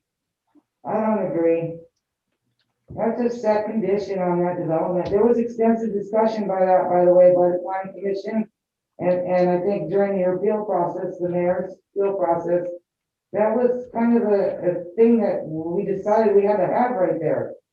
So again, what's your objection? It's for the betterment of the community that's gonna live there and all the businesses downtown, that they're able to receive their packages in a safe way out of the traffic. They can do that on the side streets as they do now. I think the parking, we need as much of the parking as we can get in these areas. So we don't want to lose any more. There's no reason to have a loading zone on that area there. Okay. Yeah, Mayor and Council, what I would hope, once the presentation is done, that if you like everything else, after this part, that we would request that you would accept the design, but know that staff would work with the developers and the owners of 400 block to see if we can have that removed and accommodate the parking or the deliveries in the back. Absolutely. And the only reason I interjected is because I just noticed it, and then Mr. Frederick did ask for comments. So I apologize, but thank you. Yep, absolutely no problem. So we'll please ask questions on each block, because there are nuances. So you know, those are great and fair questions, and it's easy to, you know, we can just convert these into parking spaces. So it's not a major change, right? So what I do want to talk about here a little bit is also the mid-block crossing, right? And you will see this come up on some of the other blocks. Now, this one is sort of unique because there's no alleyway, you know, on the west side. And what needs to happen is, and it's great, mid-block crossings are great because they provide better pedestrian connection, you know, and it just creates a pedestrian friendly environment. The only challenge here is that, you know, a pedestrian, if they cross and they start on the existing sidewalk, you know, they need to sort of walk in between where the green areas are until they sort of get to the travel lane. And then there will need to be a, you know, there will be a limit line there. And then probably in the design, you need to accommodate ADA. So there would be truncated domes and a couple of other things like that. So there's going to be some in the design of this, a couple of changes that need to be made to the actual street to accommodate, you know, pedestrian crosswalks, and you know, and then because also here it's easier, pedestrian walks to the line, or watch for a car. If there's no car, you know, they can cross, or a bike. So that gets easy. When we get to the next blocks with the alleys, it gets a little bit more complicated. So we'll get through those as well. You will also see as we get closer to Fifth Street, where the vehicles will stop, that there's a bit of green space at the end of it. And the reason for that is we're going to show you we need that, again, just to sort of create a little bit of buffer space, number one. And number two is also, remember, if you back into your space, you need to actually go drive past the space, and then you're going to back in. And I have a little diagram that I'll show to you in a bit. So we show these buffer zones and the green zones where the crosswalks are, and then also at the beginning and the end of each street block. Next slide, please. Hey, before you go on, can I ask you a quick question? I'm sorry. Sure. That space between the green there, it's not wide enough for a car. Will that be able to be used for motorcycles? Is that in between? So where the last one? Yes, we can actually do motorcycles. Yes, we can definitely do a motorcycle parking there. That's a good suggestion. That way we're not losing any space. So that'd be great. Yep. Thank you. I would just want to make sure that we do it so we don't block sight distance, right? That's all. But especially in the beginning of the block, I think that will be adequate. I wouldn't want to do it here where the crosswalks are, mid-block, but we could just do past it. We can again do my motorcycle space. Yep, you can add that in. Next slide, please. So this shows the block from 5th to 6th Street, right?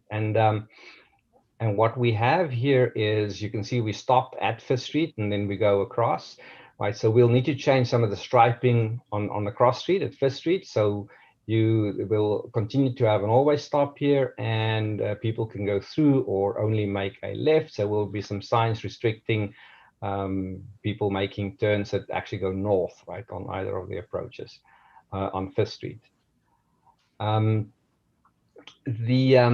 So once we get, so the tricky portion here is that once we get to the alleyways, right? So at Wens Alley, cars can currently, and especially delivery trucks and also trash collection, right, will come down San Benito, and they either make a left or a right. So it's a one-way. Wens has a one-way towards the east and a one-way towards the west to the top of your screen. So we do have conflict here between the pedestrians and vehicles if they make the turn. So currently a pedestrian would wait on the sidewalk, and if a vehicle wants to turn in, you know, that pedestrian would either step aside, you know, remain on the sidewalk, or you know, the vehicle could allow them just to cross all the way before they turn in. You can see that we do have turning templates that we show here as part of the striping to allow the trucks to turn. But now, with pushing the limit line into the crosswalk a little bit, you know, then now the pedestrian is actually standing sort of there in the almost where the travel lane is, and the pedestrian, you know, if there's a vehicle coming, the vehicle needs to allow the pedestrian to cross. You know, so the only thing is now pedestrians may be confused and thinking, well, should I go back to the sidewalk or should I actually cross? There is, so, and we need to you know, if we're going to retain the crosswalk here and have the limit lines at the lane line where the pedestrian crosses the traffic, there needs to be some clear messaging. With the alleyways, there's, you know, this is a situation that I don't think people are very used to. So we may consider not having the mid-block crossings at those locations. Then we also do see here where we've allocated lots of outdoor space, you know, for the restaurants, where the orange is shown, and then parking, you know, having diagonal back in. We do retain access outside. I think there's a bank as well, so there's a left turn out that we retain as well. Any questions on this block layout? Yeah, I'm not really clear what you're saying about the alleys. Sorry, what is the problem there? That essentially it's an open driveway and people are going to be driving either way. Can we just put like a stop sign there for the cars to stop? Yes, we would we would definitely want to put a stop or a yield sign where the cars get to the crosswalk, right? The only thing, if a pedestrian is at the line, right, at the limit line where they need to cross, so the limit line is now not back at the crosswalk, right? It's in sort of in the middle. It's where the green ends. Yes. So then a vehicle is approaching and it's got its indicator on, right? So now I'm sort of in competition. So let's say the vehicle, I'm standing in the way of this vehicle, you know, so I will have right of way, so I need to cross. It's just there need to be some education, right? We need to tell people, hey, this is how you need to manage the situation, because you know, it's going to be slightly different, I think, than what they're used to. And then we'll have the same potential treatment here of where's our, you know, what do we do with your ADA truncated domes, and you know, so somebody can cross there. That you know, if a person that has a vision disability, you know, we need to make sure that they can cross safely as well. Let's go to the next slide. Yep, sorry. What do you propose for that, like people that are visually impaired? So we're probably going to have a truncated dome run obviously where the limit line is, and probably the truncated dome parallel to the crosswalk all the way down, right? So I will, and then there would be some sort of railing or fencing or a bollard, on the left-hand side. So what the law says is you need to let that person know as they walk when they cross when they're basically leaving the pedestrian area and entering into a vehicle area. So it's like an L-shaped truncated dome that will front the crosswalk where the turn is being made into the alleyway. So it gets really tricky in the design. And we haven't. This is just a concept lab, but those are things that we need to be aware of when the design gets done. Can you go back? I know you moved up a slide there. Yeah. Go back so we can talk about it. There you go. What if, did you look into restricting turning into the alleys from the street, but maybe having the alley go one way? So for example, if somebody's going towards Johnny's from the other direction, they can cross that street through the alley, but not really turn into the alleys from the street.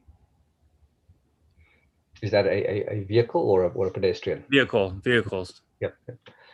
So the vehicle. So what I do like about the way that the alleys work now is that a pedestrian will always see the vehicle, right? If I am standing at that limit line and a vehicle comes from behind me, I'm going to be a little scared if I'm sort of in the street, right? If I'm at the limit line. So if you make it a one-way east or a one-way west, you will always have a pedestrian that's caught up behind with a vehicle or a trash truck or a delivery truck behind them. The way this works is that you will always be facing a vehicle. I think that's both the vehicle and the pedestrian can make a more intelligent decision about what to do. Okay.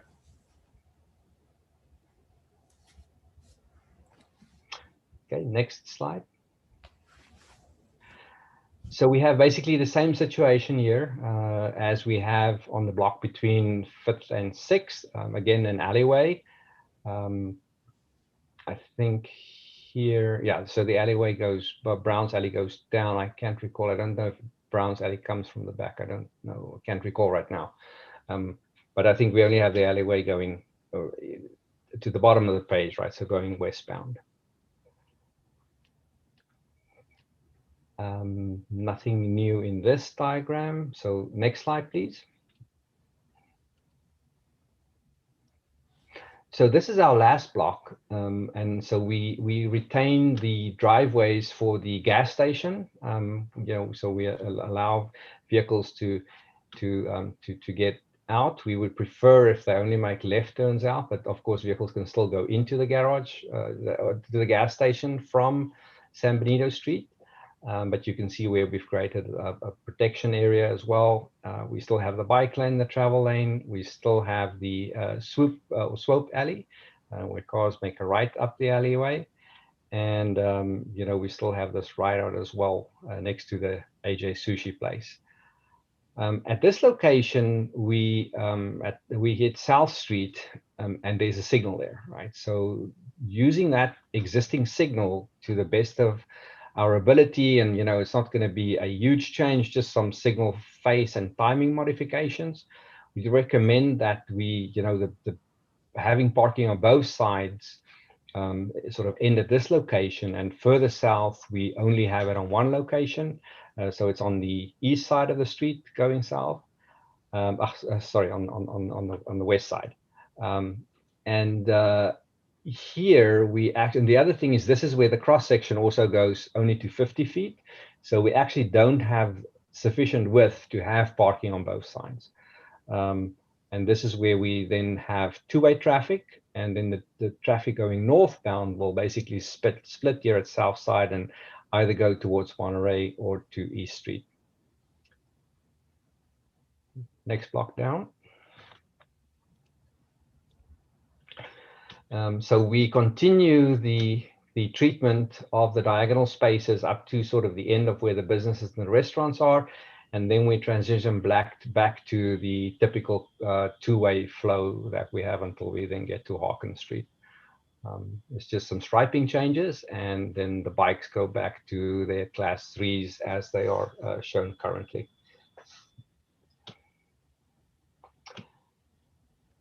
Next slide, please. So the big question here is back-in angle parking, and we had a couple of pros and cons that I've listed here. I'm going to walk you through them, but I do want you to look at this blue diagram on the side, and this is really how back-in parking works, right? If you see an open space, right, you actually need to stop before the space, right, and put your indicator on and make sure that the car behind you stops. And then you sort of got to move forward, but then the car behind you should not move forward as well.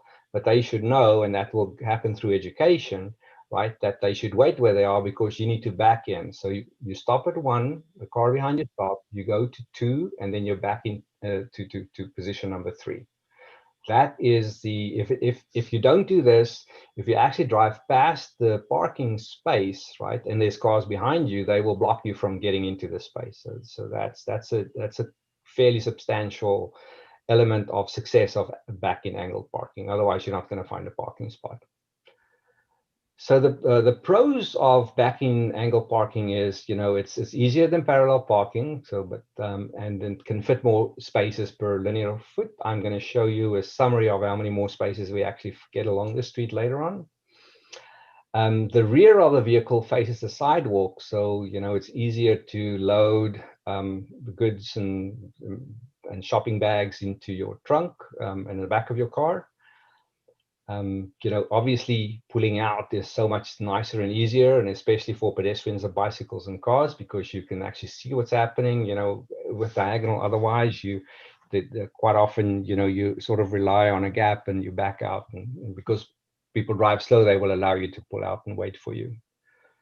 And then one of probably the biggest benefits is the increase for bicycles, right? Because bicycles are just a big problem with diagonal front-end parking spaces. The constraints, with back-in angled parking is that it is actually, if you're not used to it, backing up between the marked lines is not easy. And I'm going to show you a picture here in a minute of a real case, and just look a little bit at the cars, right? So that's something that you need to get familiar with, and and especially if it's empty, right? So if there's no cars on each side of you, you got to find those stripes and do it. And a lot of cars nowadays have a backup camera and all sorts of nice side view mirrors, and you can do it, but you need to go exercise it. One thing that is bad is if there's a lot of idling cars, that the fumes from the vehicles is actually now fronting onto the sidewalk where there are pedestrians instead of into the street. And then it's a change, right? It's not widely accepted, and it may cause confusion, and that, and people will complain, right? One element that we looked at people in our research is that some people say, well, you should provide wheel stops because cars may back up too much and they may block the sidewalk, or, and you'll see that as well. But the problem with wheel stops are that they may also be seen as a tripping hazard. If you have at night, if people get out of their car and there's not the vehicle space next to your car is vacant, people can trip and fall over them. We have not seen applications in California that have wheel stops, right? So, we're not recommending to put these wheel stops in. When we do the design, we just got to make sure that as cars back into these spaces, I think one needs to get used, because I think people are probably going to back up until the back wheel touches the curb. Or if you have a backup camera in your car, obviously you can see the curb, and then you will know when to stop. For one element here is this is a progressive move in making a big change in how people use parking, right? So I do believe that there should be outreach, and probably on a Saturday or sometime over the weekend, you should maybe do a demonstration project and say, hey, people can try this out. We're busy striping it. Let's see if you can back into parking, and you put some hay-bales down, and just make it a fun morning. The downtown business, bring a few things along, and have something to just get the community there so they can try it out. It is a big change. What we find is the older people have difficulty in making this maneuver. so just be warned, we're a democratic society, so my philosophy is always half the people will complain and the other half will be happy, right? So just be wary about that reaching out and telling people it's not coming and helping them understand how it works and what they should do. Next slide. So at the ends of the streets, or where not where our streets are, or where the crosswalks are, I think I said earlier, you need to move sort of, if this last space is available and you need to occupy it, is that the car may need to, have space to actually back up, into that space. So this also shows a turning template of how a vehicle would then actually back into the actual space that's available. Next slide. So this is an example. It's in Seattle, Washington, East Madison Street. They only did this one block. Also back in parking, you can see here how there's like a minivan there somewhere in the middle, but you can see the backside of the minivan is actually a little bit over the sidewalk. But in general, I think many of the other cars are parked before the wheel hit the back end the curb. You can also see how some of these cars are not perfectly parked between the stripes, right? So there is some of the it will be challenging for some road users. Next slide. And this is just a street view. So it does work. People use it. This is evidence that we can actually do it, and people they get used to it and they do park this way. Next slide. So this is another example. This one is in Bakersfield on 18th Street.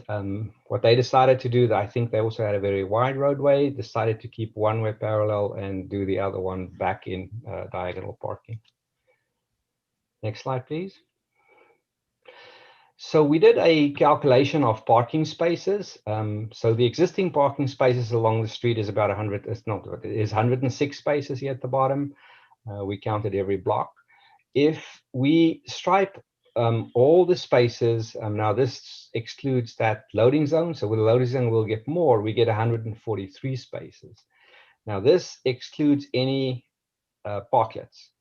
If all the parklets that we've shown you are taken up, we will still have a surplus of 4 spaces. So basically, if all the parklets are taken up, we will have 110 spaces, parking spaces along the area that we're showing the change in. So we will still have more spaces than what we have now on the street.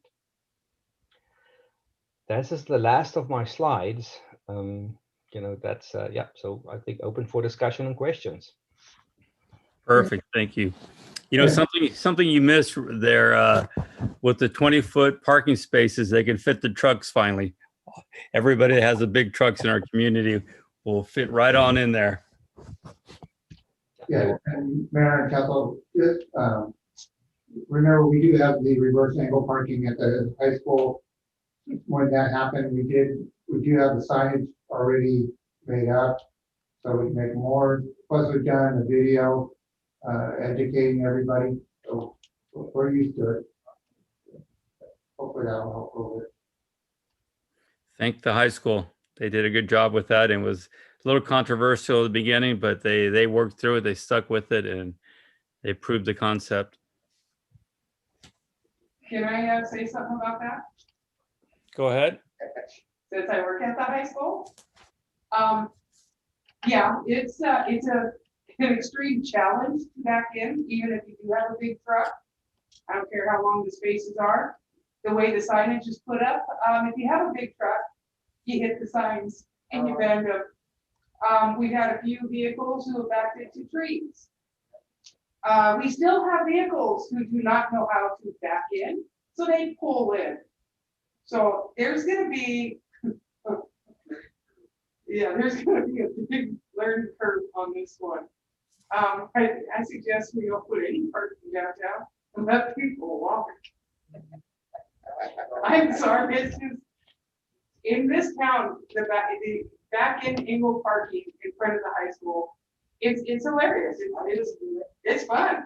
I'll tell you, I've been practicing. I still can't do it. So I use a parking lot. But I do have one other question. And on a serious note, we're looking at this, and as much as this is beautiful, have we done a traffic study of where all the southbound traffic or northbound traffic is going to go and on the side streets? And have we looked at that, what it's gonna cost? We're doing that now. You're doing that now? Okay. We have giveaway Horn to focus on San Benito Street first, because we needed to get this part done as quick as possible, so we can do the pilot. And to add with the diagonal parking, the number of streets are gonna stay the same, where that you can do your traditional full-lane parking. I'd like to add, please, Mr. Mayor, that the one plus is the Camrys open up Sally Street now. So they'll go use Sally instead of East. I don't care that they're in the backyard of my backyard, but that's a little narrow street for all that traffic. But now with the Camrys on, that should relieve that northbound traffic on East and maybe Monterey as well. I really prefer they use Sally through the Camrys so that they're not just ripping through the residential zone. Monterey Street's beautiful. I drove through there tonight, and it's so beautiful. I'm sure it gets a little bit more speedy because there's no bumps. So the good news is we have Sally Street for northbound. Still next Camry season. To add to that problem on Sally Street, we do have a lot of people speeding through there, a lot of complaints. Can we take down the, I can't see you guys here. The PowerPoint, the presentation. There you go. Thank you. I do have a question, Mr. Mayor, if I may. Go ahead, sir. In regards to the traffic study, so I did read it in the report that they were going to do the traffic study, but are you actually doing that now, or are you going to wait until it opens up? Because I think people, the traffic's already impacted because the road is closed. So I guess my concern would be that if you want to get an accurate reading, we would wait until the traffic opens up one way to do the traffic study. Or am I off on my thought process with that? Sure. Frederick, did you hear me? You can speak to Yeah, that. yeah. So yes. So the traffic study that we're doing is we're using some traffic counts from before COVID, right? Because we think a lot of that's going to go back. You know, when we get back to the new normal, you know, we could get volumes close to that. That's the conditions we're busy analyzing. Yeah, so we should have a report ready for you at the next meeting. So it's not an actual like new traffic study right now. No, you're just looking at old data. Yep. Got it. Okay, thanks for clarifying that. I have one more question for Danny. Danny, do you know the speed limit, what the speed limit will be? The speed limit currently, I believe, is 25 miles. Well, yeah, but what's it gonna be? We talked about slowing it down. If you'd like to slow it down, it's the council. I would recommend 20 on my block and 15 downtown. If you put it there, maybe they'll do 25. You're gonna need to lower it a little, I think, because now they go like 30, 35, 35. Yeah, so I think you lower it and maybe we'll hit somewhere in the middle there. Yeah, that's the direction of the council. That's my opinion. That's just my opinion. Thank you, Danny. Yeah, we would ask that when you make your motion, whoever makes a motion, that they do make the motion to include the speed. Do we need a question on that? Because I do agree it needs to be slower, but do we need to justify that, or is this under special circumstances that we can create the speed limit? Well, I believe we're gonna be putting stop signs at all intersections. So Frederick, would you speak to that also in terms of justification? Yeah, so we're going to be putting these stop signs, basically everywhere, right? So, and then I think we will want to post a speed limit of 15 miles an hour, so of course we still need to, as the city does their speed surveys to look at speed limits, then obviously the city needs to then apply the guidelines, to see if the 15 is still warranted. But I'm, with the stop signs in the short blocks, I doubt if you're going to go much faster, even if there's no traffic, if you will go faster than 20, 25 miles an hour on the short blocks. Perfect. Thank you. I live on a long block. Okay. Do we have any other questions or Do we have any speakers? We do have a couple of speakers. Peter Lago. Go ahead, Peter.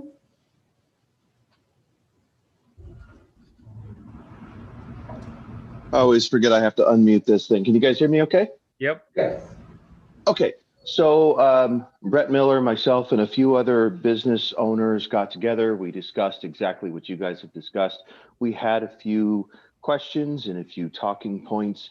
One of them was, you know, if we build these parklets and let's say somebody accidentally knocks their car into drive and it rolls into one of these parklets, the parklet can't be expected to itself absorb the impact of, say, a vehicle like my own, a Ford F-350 that weighs 10,000 pounds. So we were in favor of losing the K-rails, and we were hoping that we could find a contractor, as they have in Las Vegas and other metropolitan areas, where they create these barriers out of planters, half concrete, half dirt, and all pretty, of which can absorb the impact of a vehicle at 45 miles an hour and stop it cold, even one the size of my own. So just wanted to put that out there. If you guys need any, I had sent some pictures of examples to the city council, to Brett Miller, and to a couple construction friends that are working on this project. And that would just be my suggestion alone, that if we create these barriers to stop vehicles from going into the parklets, that we do so using some sort of a planter which can absorb this impact. Thank you. Next, we have Michelle Perry. Michelle, go ahead.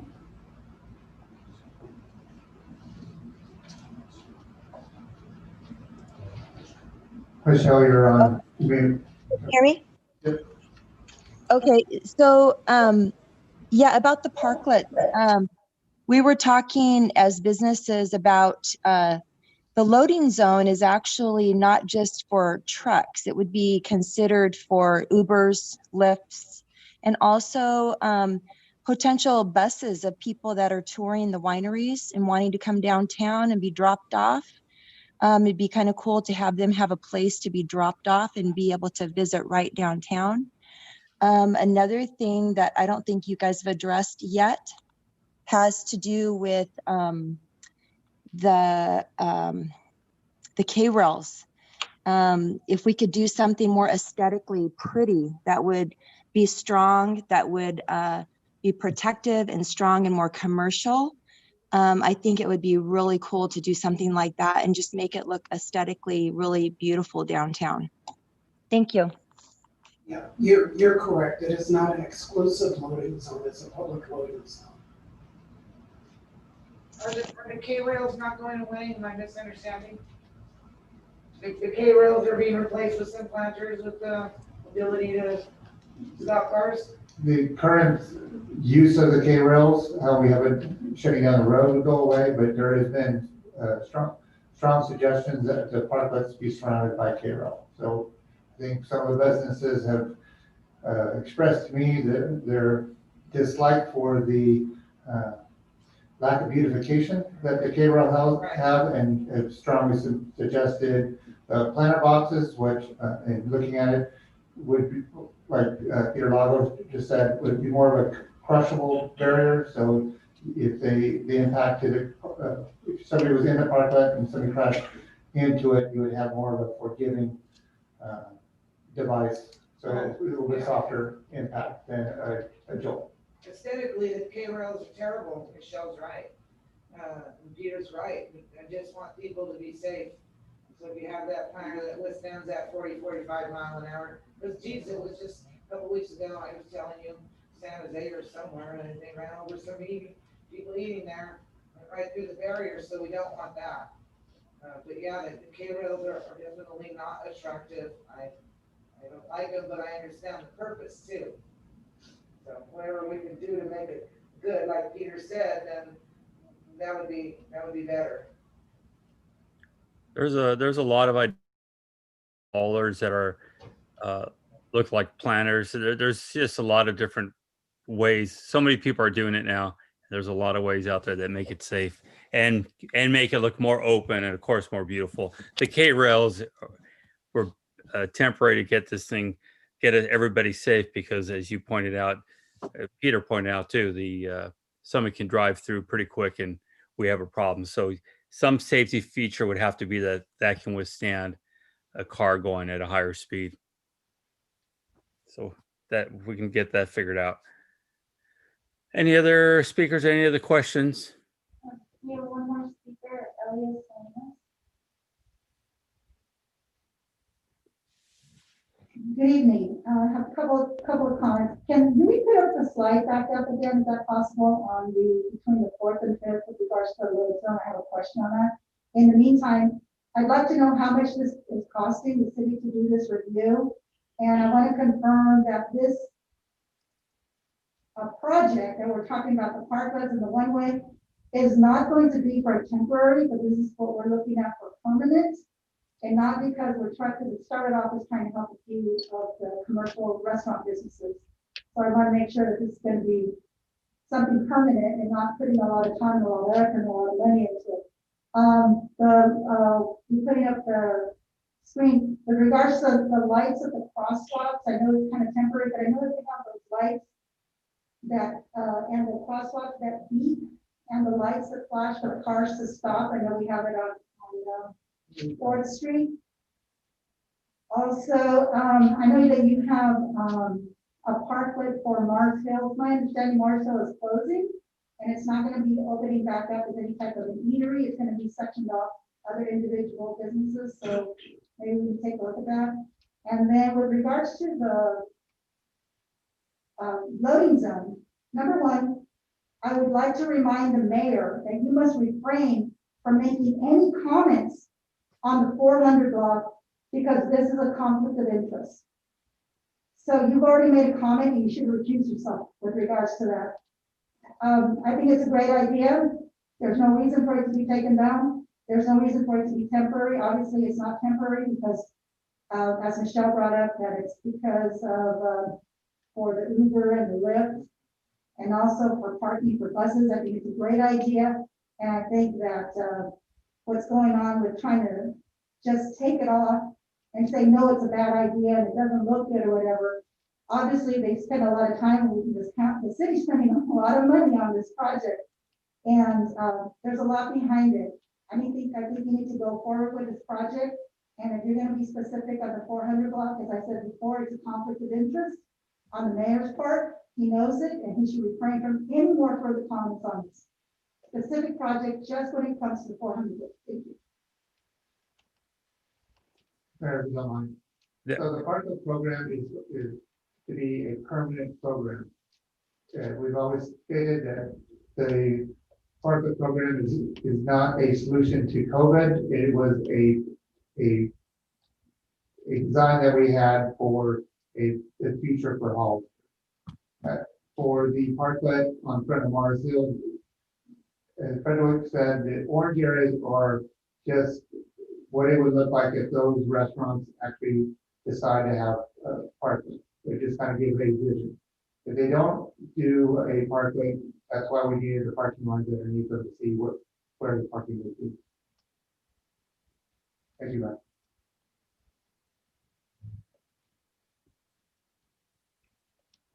Sorry, you finished? Yes, sorry. I'll remind the speaker, this is a project on the streets. It's not a issue, as she's pointing out, a conflict of interest, and the city attorney could give his opinion on that if you'd like.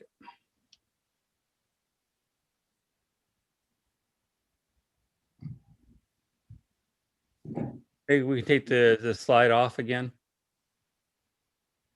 Mr. Mayor, I'm sorry, I would actually need to sit and talk with you about what property is being referred to and where it is and what different factors are involved to give a fuller explanation to whether or not there's conflict. I will say, as I always say, the time the possibility of conflict comes up, if anyone thinks that anyone being a member of the council thinks that he or she has a conflict, then usually it's advisable to recuse yourself. But for a fuller analysis, we need to sit and talk about that and go over the specifics of it.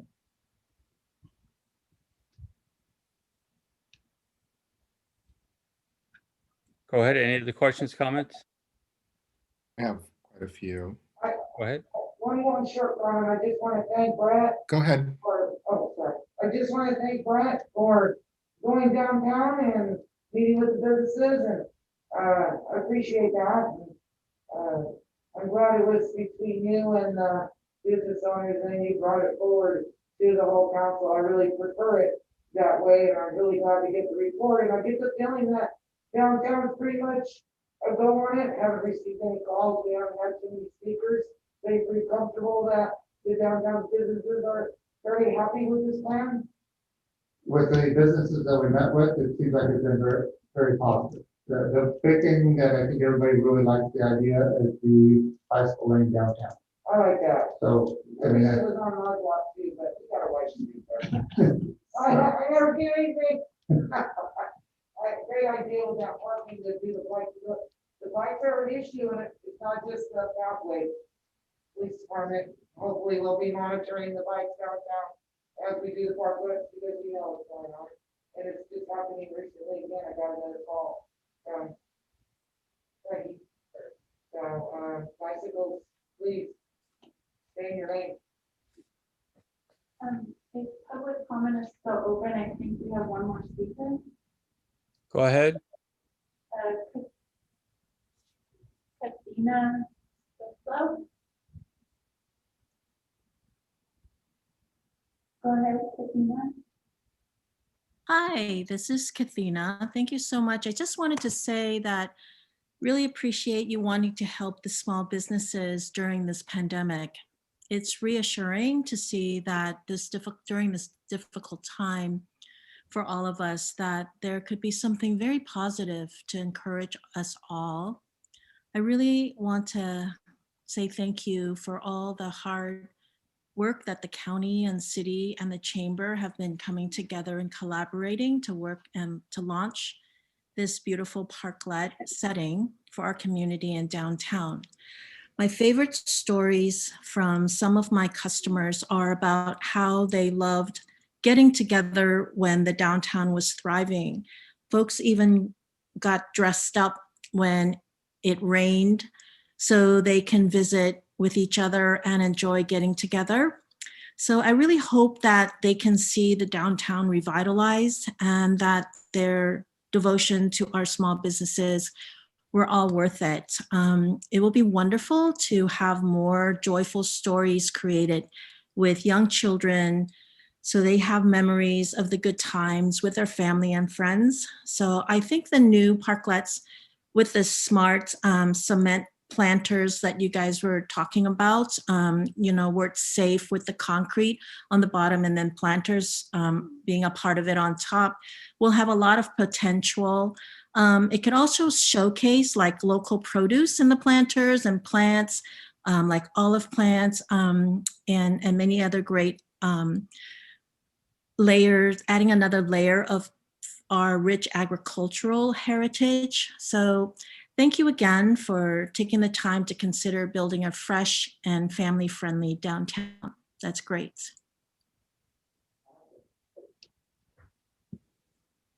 Thank you, Katina.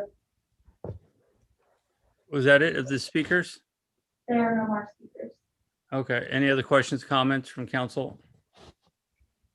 Yes, Mr. Mayor. Go ahead, sir. Okay, as far as the crosswalks go, Brett, maybe you can shed some light on this. What was the reason that we put those crosswalks in the middle of the street? Was it because of like a certain requirement that we had to make? I'm gonna have Danny answer that, because that was. Yeah, that was just part of concept that was included with San Benito Street corridor study. And when they came through, they painted it on the street so we can have a visual of that. And, included those new blocks. Yeah, so if council wants to get rid of those middle blocks, that is fine by us. I would actually say our risk pool would probably appreciate getting rid of the mid blocks, because there's been a trend to more accidents in the mid block crosswalks. So that's fine by staff if you want to get rid of it. Yeah, I think, wouldn't it be easier just to get rid of them? I just want to make sure that we're not violating any type of ADA regulation or anything, but I think it would make more sense just to get rid of them so that we can, we're going to have stop signs at every corner, then people can cross at those, they can walk down there and just cross at the street, right? What some of the, if I can go back to talk about that, the some of those blocks are pretty long, and I don't know if that would be a good idea to get rid of the ability to cross in the middle of that block. If you look at the from even from 5th to 6th Street, for example, if you got rid of that area, that would be a pretty long block. And again, from 6th to 7th, it's a pretty long block. So I wouldn't recommend getting rid of those. What I would do is bulb them out with paint and put some sort of lighting so people are crossing. And again, it's another way to keep people from driving too fast through that area. Yeah, I just want to add a little bit, because somebody had said something about jaywalking.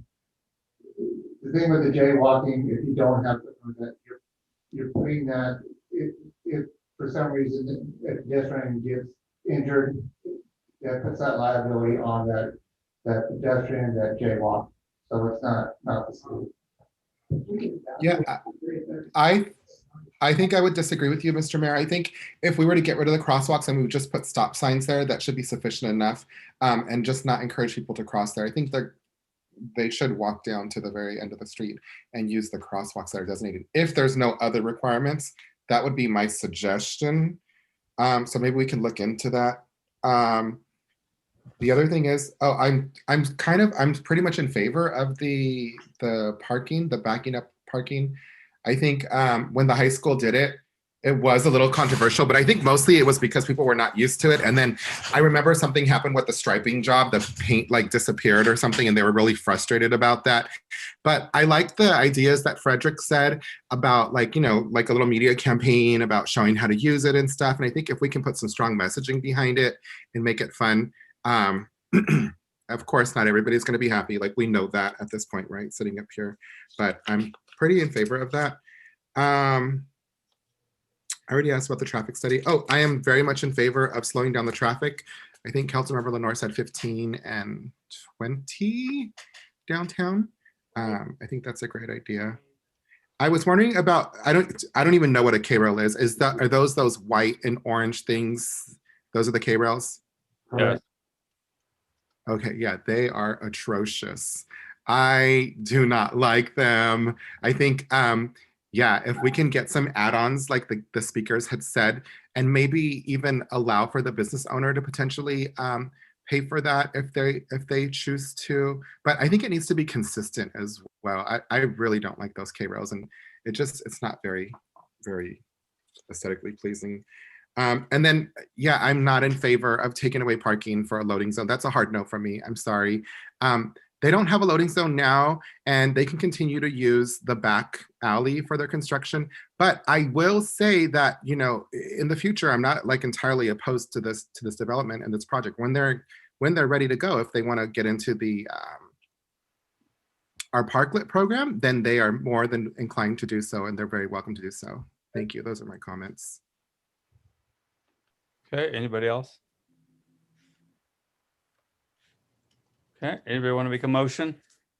Well, I would just suggest that my motion includes, number one, the speeding and no loading zone. Or do we have to clarify all that right now, Brett, about the planters, everything that we talked about? You do not need to clarify about the planters. We could do that further on item number 9. But you would need to make the motion on the speed. I would ask that maybe for the loading zone, we can probably work with the city engineer. Maybe we do a temporary diagonal parking until that project's done. And like I say, and we can work with that group to find out, maybe we can come up with an alternative in the future. Yeah. I think that's a fair compromise, but I want to make sure that it happens. So if we can include no loading zone now until the project's done, we can revisit it. I think that's a nice compromise. The problem is you're changing a condition on a tentative map. So we can work on that after the fact, and that would be what I would recommend. So do we have an agreement with them that they're going to get a loading zone there? Is that what you're saying? Correct. Got it. Okay. All right. All right. So then I take that back. Thank you.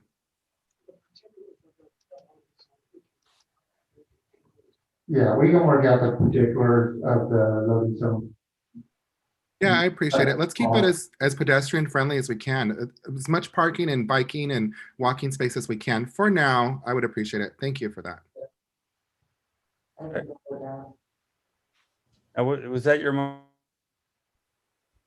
Shall I make a motion there? I didn't hear. That's Roland's motion. That was Roland's motion. No, I was just asking questions. But Okay, I go can make ahead, a Carol. motion. So I'll make a motion to adopt resolution number 2020-208. We're gonna make the amendment to include some studying of the area for the speed limit on the 800 block and then going north, proceeding to the 4th Street, the downtown parklet program. And we'll take a future look at the loading zone in front of the 400 block. Is that good? Is that your I will motion? certainly second That's my that. motion. Or do you need her to say the speed? Yeah, go ahead. To say the speed? Correct. On to $20. Wow, cheap. 20 miles an hour on the 800 block, 15 miles per hour from South Street north to 4th. Or whatever you guys deem appropriate. Maybe you want to go a little further, but yeah, that's my motion. Okay, is the motion, and is there a second? Second. Motion is second, all in favor? Aye. Okay. Aye. Okay, But I got my way. all right, we're gonna move to, you guys, anybody need a break? I do not. Okay, we'll move on then. We're almost done. Let's move to item F8. Okay. Thank you, Mayor and Council. So on this item, what we are asking for is to accept the kind donation from the county of using $150,000 of their CARES Act money for our downtown parkway beautification program for businesses to winterize their outdoor dining or to build markets. We are also asking that we use the council to use 80,000 of the city's CARES Act money. So between the 150 and the 80,000, that would allow us to use 230,000 towards the parkway program. Plus, we're asking that you allow myself to accept any additional grants that can be used for the downtown area. An example would be that COG has reached out to me and said that they probably have grant money for bicycles for the downtown. So I ask for any questions. Excellent. Any questions from council? Do we have any speakers? We do have a speaker, Michelle Leonard. Michelle, go ahead. Hi, can you hear me? Yeah. Yes. Hi, this is Michelle Leonard with the San Benito County Chamber of Commerce and Visitors Center. We have been working with the San Benito County businesses and the City of Hollister and the County of San Benito, and we are really excited that the city and the county are working together, and we're so happy to be able to present this item to the City Council and the Mayor, because this is something that our business owners really need. Having the opportunity to have a redesigned downtown in the middle of a pandemic is the best case scenario out of a worst case scenario. So we are really excited that everybody's on the same page, giving the business owners the support that they desperately need right now. When they're at a limited capacity of operating, having some outdoor options is really beneficial to all of us in the community. And also it'll help mitigate the risk of spreading COVID-19 or having an increase in numbers. So we're really excited about this opportunity. So I just wanted to say thank you to everybody involved in the process, to staff, to the business owners, everybody getting on the same page. It's not too often that we're all always on the same side of the fight. So I'm really excited that everybody's on the same page with this. So anything that the Chamber of Commerce and Visitor Center can do to support this and keep it moving forward, we're all the way in. So thank you for considering this project and for all the forward momentum that it's making for our entire community. So thank you, everyone. Thank you, Michelle. Was there any other speakers? There are no more speakers. Is there a motion from council? I make a motion that we accept resolution number 2020-209 as stated. There's a motion. Is there a second? I'll second. Motion is second. All in favor? Aye. Aye. Motion carries 4-0. Move to item F9. Thank you, Board of Supervisors. Yes, I agree. Thank you, Board of Supervisors. So now we can put up. So for our third item for the Parklet program is actually the Parklet program.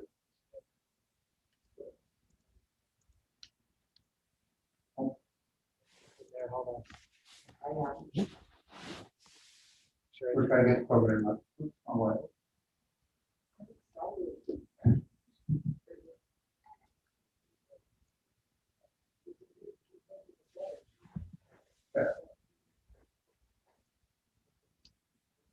Okay, so like I said, this is for our downtown closure and the Parklet program. So went over this before when we got direction to go ahead and move forward with this program. So the program goal is to convert the unused or redundant street space into a people place. Emphasize the streets as venues for social interaction and vibrancy, well, after COVID's over. Support high quality streetscape experience and improve the day-to-day life of the street. Create venues for community gatherings, like I said, after COVID, events and celebrations. Increase safety for the people who walk, bike, and shop. And that's for the main reason. So we were asked to bring back some different designs, and every time we kind of landed back on the Parklet on the left. And where we felt that we could have some different people, some individuality is to go with this Parklet front where you have nice lines, planter boxes, and where you see the red circle, you'll see kind of a metal frame. This is where the different businesses can change it out. They can use the metal framing, they can use plexiglass, they can continue to use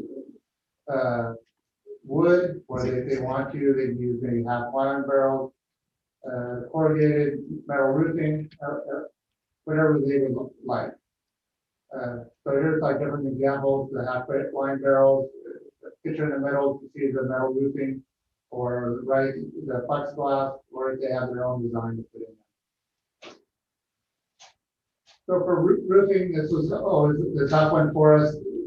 The earlier picture kind of showed a like curtain design where you pull back and forth towards sun or shade.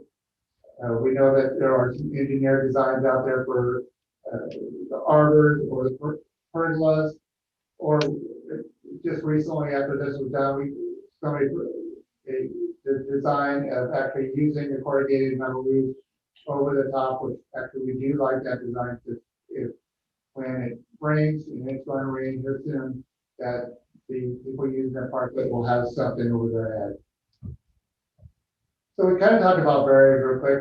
Each Parklet, I mean, there is a design standard for Parklets for safety, the stop blocks, the bollards to show the driver that there's something up ahead.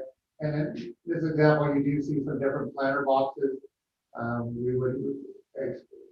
The ones we were kind of looking at it actually, but Peter Lago talked about are more rectangle ones that you could put cement and dirt on top, and then the plants. In fact, I'm hoping for some of the restaurants that we might use the Disneyland trick, and they have different plants that are fly resistant. So maybe that would help cut down on flies for eateries. So the Parklet process, and I have staff ready to go. This third item is approved for tomorrow to go like they have been, going business to business, finding out who wants to get signed up and how that we can help in any way possible. Is do the initial application, or work with their designs or the photos of where they want to be, help them understand the proof of insurances that they need, and help them with their encroachment permit, and then we'll get the installation and inspection going as soon as possible. So the other thing that we're really asking for council on this resolution is asking for the funding for the parklets, and also the waiving of fees for anybody that wants to use this parklet in the first year of the program. And some of those fees that we're waiving is the application fee, the encroachment permit fee, the approximate building permit fee about 400. And this is the one part that we really hope with the help of the county that the council will support. So we are recommending that any parklets that are less than or equal to or less than 15 linear feet down the sidewalk, that we would give those applicants $7,500 in funding. Anything greater than 15 linear feet, we would do it up to $15,000. Now, you'll see on this slide, it says completed by November 15th. We would love to give everybody as much time as possible, but the county has given us the offer of the $150,000 of CARES Act funding, but they need us to spend it by November 15th. Because if we don't spend it, that only gives them about a month and a half to spend it, or they have to return it to the federal government. So we want to spend this as soon as possible. I'll try to reassure the council in yourself, Mayor, that we have been meeting nonstop with businesses for the 2 to 3 weeks and almost a month now. So like I said, we have staff ready to go to start helping them as much as possible to meet this deadline.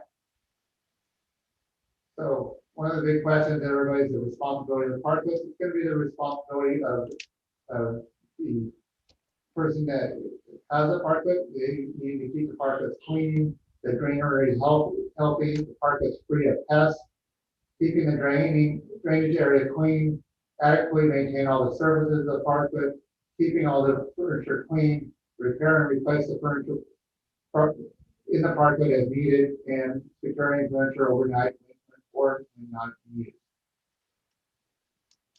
We have up here the insurance requirements, which would be the general liability, holding the city in the additional insurance, and having workers' comp. Sorry. So then, like I said, there'll be a maintenance agreement. I don't need to go through that again. But any questions? I'm sorry I went through that kind of quick, but the main things that I want to sum up is that we are asking you to approve the program, approve the waiving of the fees, and the city staff and myself would like to ask council to allow us $15,000 in appropriation from the general fund to build the city's own parklet so that we could put it. We're trying to work on different areas that where we're going to put it, but one of the ideas would be to put it in front of vacant buildings or another area that we feel is best suited for it. So we can do it as for community events. We can maybe like a parade stand, or we can allow the different community groups that we have to use it. I've seen maps or places where people, when COVID's over, that they can do maybe exercise programs out on it. We have numerous ideas to do. Recreation ideas. We'll have probably something different every month. But something. One thing that has been requested for future is once we're done with this initial go around, is to start looking at how to make downtown more bicycle friendly and pet friendly. This could be a perfect spot to work with that. So any questions? Thank you. Any questions? Do we have any speaker cards? We do have a speaker, Peter Lago. Go ahead, Peter. I wanted to thank Brett Miller for really taking the lead on organizing us, getting us together, and Peter Hernandez for working with him on organizing the meeting so that we could have a voice in this and give the logistics from the people who are trying to work their businesses through this and everything. I think it's a great idea. I hope that there's not a constriction to being able to have a rally hosted within this, but we've been reassured that it looks like it's going to be able to take place. So myself, and I can only really speak for myself, but I know that a consensus of other business owners all support this. We all have positive feelings about it. We feel like it's going to be good. I don't have a problem personally, to circle back on one of the issues that Roland Resendez had mentioned, which is mid crosswalks in those alleys where we turn them into one way are probably not all that necessary, because every block we're going to have stop signs and crosswalks. So I'm also in favor of losing the one there at Wentz Alley, because I could see it being a conflict of interest with pedestrian traffic. And just wanted to thank everybody involved again for working on this and for really thinking it out very cleverly, and bringing some real good professionals on it to work on it. It seems like it's going to be a good thing. Of course, fingers crossed. We hope everybody learns how to back into a parking spot, and that it all works out for everything downtown, for bicycle people. One last thing was the loading and unloading zones. Those are important to bars and restaurants, because we do get a lot of deliveries, but at the same time, we also have a lot of people that would like to take a cab downtown, and we'd like to have those loading zones available so that people can take a cab or an Uber to and from these places, and that they're not too inaccessible for them to take, because those are incentives for people to come down and sort of go from restaurant to restaurant and bar to bar and everything without having to worry about getting a DUI on the way home. We do have a fair amount of our clientele that does do the responsible thing and take those bars. So I'm in favor of those loading zones. I don't think we'll lose too many parking spots, as Peter had mentioned, that we're over doubling our parking by giving it that angled parking. And once again, just wanted to thank everybody for looking at this in a professional light, and actually asking us and counseling with us, and Brett really taking the lead on us with Peter Hernandez. The guys did a great job organizing us, putting us together, listening to us, and just wanted to thank everyone involved for that. Thank you. Thank you, guys. Any other speakers? There are no more speakers. Thank you. Brett, Peter made me think of one other thing here, and that is the reverse parking. You're seeing a lot of it in different areas of the different streets. Is that going to be allowed from here on out, as we're starting to allow for reverse parking, so people don't get a ticket by parking on 5th Street or 6th Street, for an example, reverse?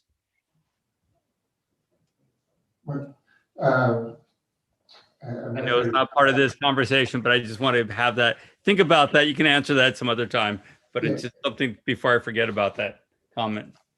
Yeah, I think your question was, are we gonna have different kind of parking throughout the city? I mean, 70th Street would be the reverse, and then the numbered streets would still be the traditional. But yeah, I know they'll be traditional, but what I'm saying is people are now more people are parking in reverse now that they have cameras in the back of their cars. And right. I want to make sure if we're allowing reverse parking in one area, you're not going to be ticketed for doing it somewhere else, even though it's not reverse parking. Yeah, Something to I'm think looking about. at the street. I believe that is, you're driving the wrong way when you do that. So Yeah, I don't think they can, Mr. Mayor. The way that the parking is, it's angled the opposite That's way. the problem. They do. So I'll let the police chief talk about that. we'll have a conversation at some other time on that one. It's not agendized, so just wanted to get that out there. All right. Any other questions or comments? I do have a comment. Go ahead, sir. Yeah, I just wanted to echo Mr. Lagos' sentiment, and I just wanted to say simply thank you, Brett, and to the staff, and for everybody that reached out to the business owners. This is something that that I really like to see, a partnership and a lot of support from the business owners and involvement. So I'm very excited. Thank you, thank you, thank you. I don't know if we ever say it enough. So, and as soon as we get it approved, hoping we get it approved, I'd like to see it get moving, just like you said. Thank you so much again. I'll take this opportunity now to thank the entire city of Hollister staff. You never let me down. You never let me down. And I appreciate all of your innovative thinking and the fact that you're very dear to me, and I know how hard you work because I've worked with you guys for so many 20 years. So I want to thank you for your extra effort downtown. Brett took the lead. Good job. You've been working hard on it. I've been riding them every week. Don't think just because you don't see me out there that I'm not conveying to the city manager. But city staff, awesome, and I'll never forget it. Thank you. Okay. Yeah, Mayor, if I can. ahead. Peter Lago brought it up. Peter Hernandez has been very helpful helping us getting these meetings together, so I do want to thank him. And like Charles said, I really like to thank staff. They put some extra hours in to make sure this is popular and find out any issues that we have and been working through it. So I want to really thank them also. Absolutely. Absolutely. For that, you guys are amazing. You work hard. You put up with us, which is hard work. You guys are always there. Whenever I call, you answer the phone. Thank you to everybody, even little Miss Daisy there. Okay, thank you. Is there a motion on this item? I make a motion that we accept resolution 2020-210 as stated. There's a motion. Is there a second? I'll second that, Mr. Mayor. Oh, go ahead. There's a motion and a second. All in favor? Aye. Aye. Motion carries. Okay, let's move on to item G1, reports from city council members regarding their committees. Councilmember Lenore. I think I'll defer to the next meeting if you don't mind. I wrapped up a couple of committees, the water No problem. resource and AAA, but I'll give a better report on the next meeting. Absolutely. Vice Mayor Spencer. I have nothing to report this meeting. Thank you. Councilmember Resendez. No committee meetings to report, Mr. I don't have any committees either. We will go to G2, informational reports from council members. Councilmember Lenore. Informational lead. Give me 1 second. I'm sorry, Mayor. I just want to check really quick. My calendar with me. As I stated, I have the last water. Oh, this is the other things. No, I do not have any reports. Thank you. Vice Mayor Spencer. I have a couple things that I just want to check up on. I've had some requests from some constituents. And I've talked to our city manager about it. Brett, how are we doing with the tumbleweed problem that we have on Prospect? I will defer to our police chief. That's their weed abatement program. That's fire. Fire. Fire. Well, I'm looking at the police chief and he's looking at I'm still on the tickets for the parking. Oh, they're big. Hi, thank you, Charlie, Bill, and your fire marshal. And on this part right here, initially we did get through there, we did have them come through there on that. We haven't been told anything about it, so we haven't addressed it, but I mean, usually it would be Mike, his crew that would go and clean it up. We can get in touch and see what we can get that taken care of. Could we, Charlie, because they're getting really big. I mean, some of them are like 6 feet tall and probably, 6 feet wide. No, they are big, and then we've seen them roll down and hit the cars and roll down the streets. Mike is really good about it, but they're retrieving them and getting them, so. Okay, and I know I know that there's railroad tracks right there. Is that going to be a problem? Do we have to get a hold of Southern Pacific, Northern, whatever it is? We do have to get creative with that. We've been doing that and trying to get a hold of them. And yeah, it's still creative, but we'll see what we can do. It's our responsibility. Yeah, but they don't always take care of it. Okay, and I really do appreciate you guys checking on this. I mean, like I said, I go by there the other day. These things are huge. And There's not one or two, they're everywhere, all that whole area. They were, and then the development's getting done with their Ulster farms. They were getting big there, they ended up taking care of that, so we had our eyes on that also, so we'll go ahead and see what we can do to get this taken care of, this ASAP. Okay, thank you, You got Charlie. it, thank you. And then the next thing I have that not for you, Charlie, I don't think, is the parking lot at the grocery outlet. Have we looked into that because it's getting really congested with traffic? People are using it as an alternative route to get to places. Right. I know a little bit about that. Yeah, go ahead. Because I met with the labor on this issue.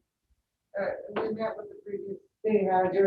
I don't know if you were involved, but we were in talks with Mike Scully. Yes. And we were gonna see if Caltrans was letting the driveway come through there on the prospect all the way to Nash. I don't think they were gonna have to. They were gonna maybe try to see if we could bring that road out, and then they would cut off but it never went anywhere. So we were gonna ask Caltrans about that. Yeah, we can ask them I again. think we should look into it. We gotta just stop. Yeah, I know Caltrans denied that in the past, but we can look There at was it again. something that they thought they might be able to consider. Sure, we'll look at it. Well, thank you for that. Yeah, I remember because we talked about it with Mike. Okay, yeah, and I would please keep me abreast on that because it is bad. I won't even go to grocery outlet because I can't even get to the parking lot half the time. So it's good that it's busy. Well, yeah, no, it's busy, but it's also a hazard with all the traffic and all that traffic. Yeah. Yeah. So that's all I have. That's it. Okay, thank you. Councilmember Resendez. Yes, Mr. Mayor, I do have a couple of things I wanted to bring up. Number one, there's a little boy who's in a wheelchair and he lives by Frank Clower Park. And it's my understanding that he wrote a letter to the city of Hollister requesting wheelchair accessible playground equipment at his home park.